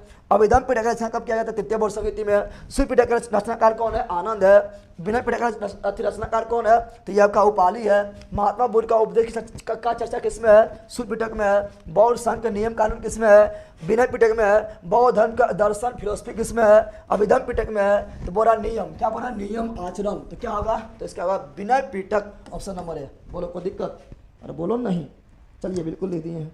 सर आपका आवाज़ खराब हो गया है पढ़ाते पढ़ाते, नहीं देखो बहुत दिन से छुटल था, गलबा जो है ना मेरा बहुत आराम कर लिया है। 5-6 दिन से आप लोग क्लास नहीं ले रहे थे क्योंकि थोड़ा कुछ प्रॉब्लम हो गया था, ठीक है ना। अब तो एप्लीकेशन पर भी क्लास लेने लगे, तो गलबा जो है भारी कोढ़ी हो गया था। बोला 5 दिन से क्लास नहीं ले रहा है, पूरा रेस्ट कर रहा है गलबा, ठीक है ना। अचानक जो इसको डोज दे दिए तो बोरा फरफराक रह गया है, ठीक है ना। आराम कर रहा था, काफ़ी मज़ा इसको आ रहा था, गीत गा रहा था, बड़ी मज़ा आवे रेस्ट में। लेकिन एक आएगा लोड दे दिए तो फिर फरफरा जा रहा है, फिर 5-6 दिन में आदत पड़ जाएगा तो फरफराएगा, गलबा नहीं फरफराएगा, सबको कोढ़िया हो जाता है, कोढ़िया, ठीक है ना।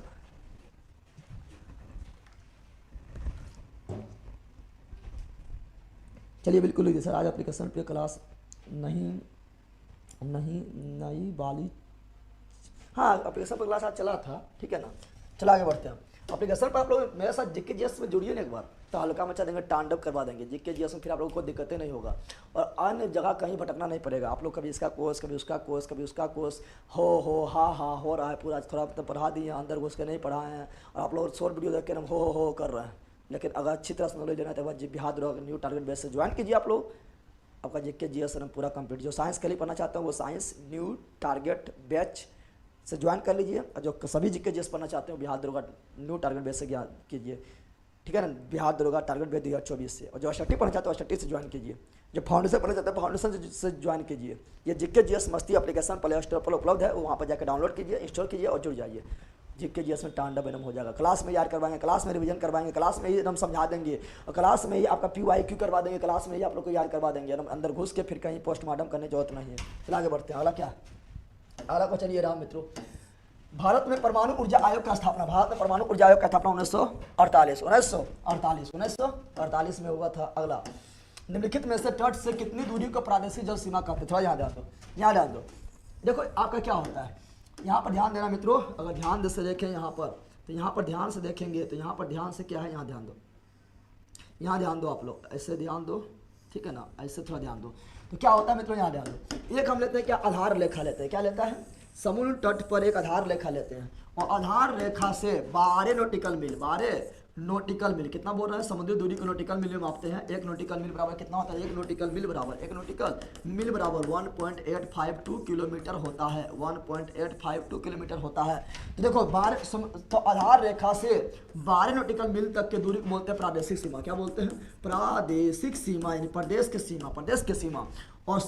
और यही आपका जो है आधार रेखा से 24 नॉटिकल मील को क्या बोलते हैं, बोलते हैं संलग्न सीमा, क्या बोलते हैं, संलग्न सीमा, संलग्न सीमा बोलते हैं। और आधार रेखा से 200 नॉटिकल मील, कितना नॉटिकल मील, 200 नॉटिकल मील, 200 नॉटिकल मील को बोलते हैं अनन्य आर्थिक सीमा, क्या बोलते हैं, अनन्य आर्थिक सीमा, अनन्य आर्थिक सीमा कहा जाता है, अनन्य आर्थिक सीमा कहा जाता है। सचिन नहीं कहा जाता, सीमा कहा जाता, सचिन नहीं सीमा, ठीक है ना। और 200 नॉटिकल मील के बार, 200 नॉटिकल मील के बार को बोलते हैं ऊपरी समुद्र, क्या बोलते हैं, ऊपरी सागर या ऊपरी समुद्र, जहां पर सभी देशों का अधिकार समान रूप से होता है, यानी अंतर्राष्ट्रीय संसाधन हो गया है। तो 12 नॉटिकल मील प्रादेशिक सीमा, 24 नॉटिकल मील संलग्न आर्थिक सीमा, और 200 नॉटिकल मील अनन्य आर्थिक सीमा, और 200 के पार ऊपरी समुद्री सीमा, जहां सभी देशों का समान अधिकार होता है। इसका ऑप्शन जो है मित्रों प्रादेशिक सीमा 12 नॉटिकल मील, 12 समुद्री मील। चलो आगे बढ़ते हैं। अगला क्या है, वीरभूमि किसका है, सब जानता है, वीरभूमि राजीव गांधी, वीरभूमि राजीव गांधी, इंदिरा गांधी, फिर बताओ शक्ति स्थल इंदिरा गांधी, शक्ति स्थल इंदिरा गांधी, लाल बहादुर शास्त्री विजय घाट, लाल बहादुर शास्त्री के समाधि स्थल विजय घाट, जवाहरलाल नेहरू शांति वन, जवाहरलाल नेहरू शांति वन। बताओ छत्राभूमि किसका है, तो शिक्षावाद सैनिक का दूध है, जो जितना पिएगा उतना दहाड़ेगा। छत्राभूमि बी आर अम्बेडकर। महाप्रयाण घाट, तो महाप्रयाण घाट किसका है, तो महाप्रयाण घाट डॉक्टर राजेंद्र प्रसाद। किसान घाट किसका है, किसान घाट किसका है, किसान घाट है आपका चौधरी चरण सिंह। राजघाट किसका है, महात्मा गांधी, राजघाट महात्मा गांधी। अभय घाट किसका है, अभय घाट मोरारजी देसाई। ये सभी कुछ आपका समाधि स्थल याद रखा था, इसका ऑप्शन नंबर 1। चलो आगे बढ़ते हैं।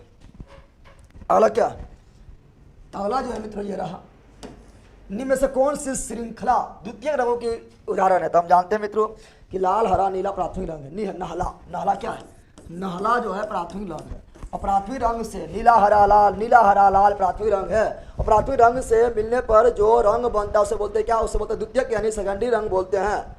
यानी आपका जो मित्रों ये आपका जो है देखो यहाँ पर नीला तो आपका जो है प्राथमिक रंग हो गया है, यहाँ ध्यान दो, हरा भी प्राथमिक रंग हो गया है, द्वितीय रंगों की है, ठीक है ना। फिर यहाँ लाल हरा नीला प्राथमिक रंग हो गया है।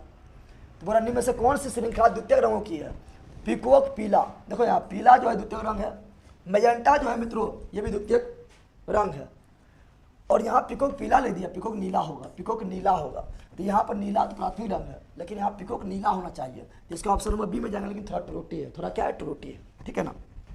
आगे अगला क्या है, निम्न में से कौन सा कठोर किरण का गुण नहीं है। कठोर किरण निगेटिव होता है, ठीक है ना। कठोर किरण की जो है अदृश्य होता है, देख ना सकते हैं।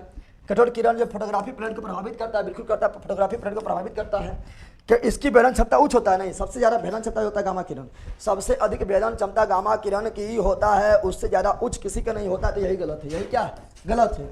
इसका वेग प्रकाश के वेग से 1/10 होता है, बिल्कुल, इसका वेग प्रकाश के वेग से 1/10 होता है, बिल्कुल राइट है, ठीक है ना। इसका ऑप्शन नंबर सी गलत है। थोड़ा लास्ट में मतलब चल रहा है फास्ट में, क्योंकि बहुत ज़्यादा टाइम हो गया। राष्ट्रीय आपात की उद्घोषणा राष्ट्रपति कर सकता है, सिंपल बात है, राष्ट्रीय आपात की उद्घोषणा राष्ट्रपति कर सकता है, किसके सिफारिश पर। तो पहले जो इंदिरा गांधी थे मित्रों, इंदिरा गांधी 1975 ईस्वी में आंतरिक अशांति के आधार पर आपातकाल लगा दिए थे, और किसी से परमिशन नहीं लिए थे, सिर्फ इंदिरा गांधी बोले थे, और उस समय फखरुद्दीन अली अहमद राष्ट्रपति थे, राष्ट्रीय आपातकाल लगा दिए थे। तब जो है मोरारजी देसाई आए थे और संविधान में संशोधन किए थे, और आर्टिकल 352 में मंत्रिमंडल शब्द जोड़ दिए गए थे, और कहा गया था 40वां संविधान संशोधन के द्वारा कहा गया था कि राष्ट्रपति राष्ट्रीय आपातकाल अगर लगाएंगे तब उससे जो है मंत्रिमंडल की जब तक लिखित सिफारिश नहीं मिलेगा तब तक वो नहीं लगा सकते हैं। तो राष्ट्रपति द्वारा आपातकाल लगाया जाएगा मंत्रिमंडल के लिखित सिफारिश पर। Option number D. चलो आगे बढ़ता है। अगला क्या है, राष्ट्रपति की संवैधानिक स्थिति के बारे में कौन सी कथन सही है। तो राष्ट्रपति जो है राष्ट्र का प्रतिनिधित्व करता है, बिल्कुल करता है, राष्ट्र के सारा काम राष्ट्रपति के नाम पर ही होता है, ये देश का प्रथम नागरिक है, ठीक है ना। और किंतु राष्ट्र का शासन नहीं करता है, राष्ट्र का शासन करता है प्रधानमंत्री। कौन करता है, प्रधानमंत्री करता है। यह सही है। कौन सही है, तो ऑप्शन नंबर ए सही है। अब देखो कुछ असामान्य तथ्य देख लेते हैं, जल्दी बोलो। असामान्य तथ्य देखो, गुप्त वंश का स्थापना श्री गुप्त, बिल्कुल राइट है। गुप्त वंश का प्रथम महान शासक चंद्रगुप्त प्रथम, जिसने महाराजा धीराज के उपाधि धारण किए थे, इसने गुप्त संवत चलाए थे 319 और 20 ईस्वी में। प्रथम का उत्तराधिकारी चंद्रगुप्त समुद्रगुप्त हुआ, बिल्कुल राइट, समुद्रगुप्त हुआ था, ठीक है ना, बिल्कुल राइट है। इसलिए भारत का नेपोलियन, बिल्कुल भारत का नेपोलियन कहा गया था। कविराज कहा गया, समुद्रगुप्त को कविराज कहा गया था। परंग भागवत की उपाधि समुद्रगुप्त धारण किया था। इसके दरबार में हरिसेन थे, समुद्रगुप्त के दरबार में हरिसेन थे, जिसने पर्या प्रशस्ति नामक अभिलेख लिखे थे। समुद्रगुप्त का उत्तराधिकारी चंद्रगुप्त द्वितीय थे, सबसे महान शासक चंद्रगुप्त द्वितीय हो जाएगा। फिर इसके शासनकाल को में फायान आया था, चीनी यात्री फायान आया था और फो यू की नामक पुस्तक लिखा था।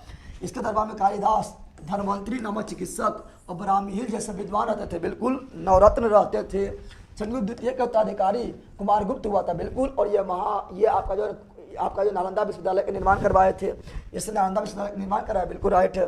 प्रसिद्ध सुदर्शन झील का पुनरुद्धार स्कंदगुप्त ने करवाया था, बिल्कुल राइट है। प्रसिद्ध सुदर्शन झील जिसका निर्माण चंद्रगुप्त मौर्य ने करवाए थे, उसको पुनरुद्धार अशोक भी करवाए थे, उसको पुनरुद्धार जो है स्कंदगुप्त भी करवाए थे, और उसको पुनरुद्धार जो है रुद्रदामन भी करवाए थे। ये भी सही है। अंतिम गुप्त शासक विष्णुगुप्त था, बिल्कुल राइट है। अंतिम गुप्त शासक विष्णुगुप्त था, बिल्कुल राइट है। बाकी बार एक क्वेश्चन रहा और मेरे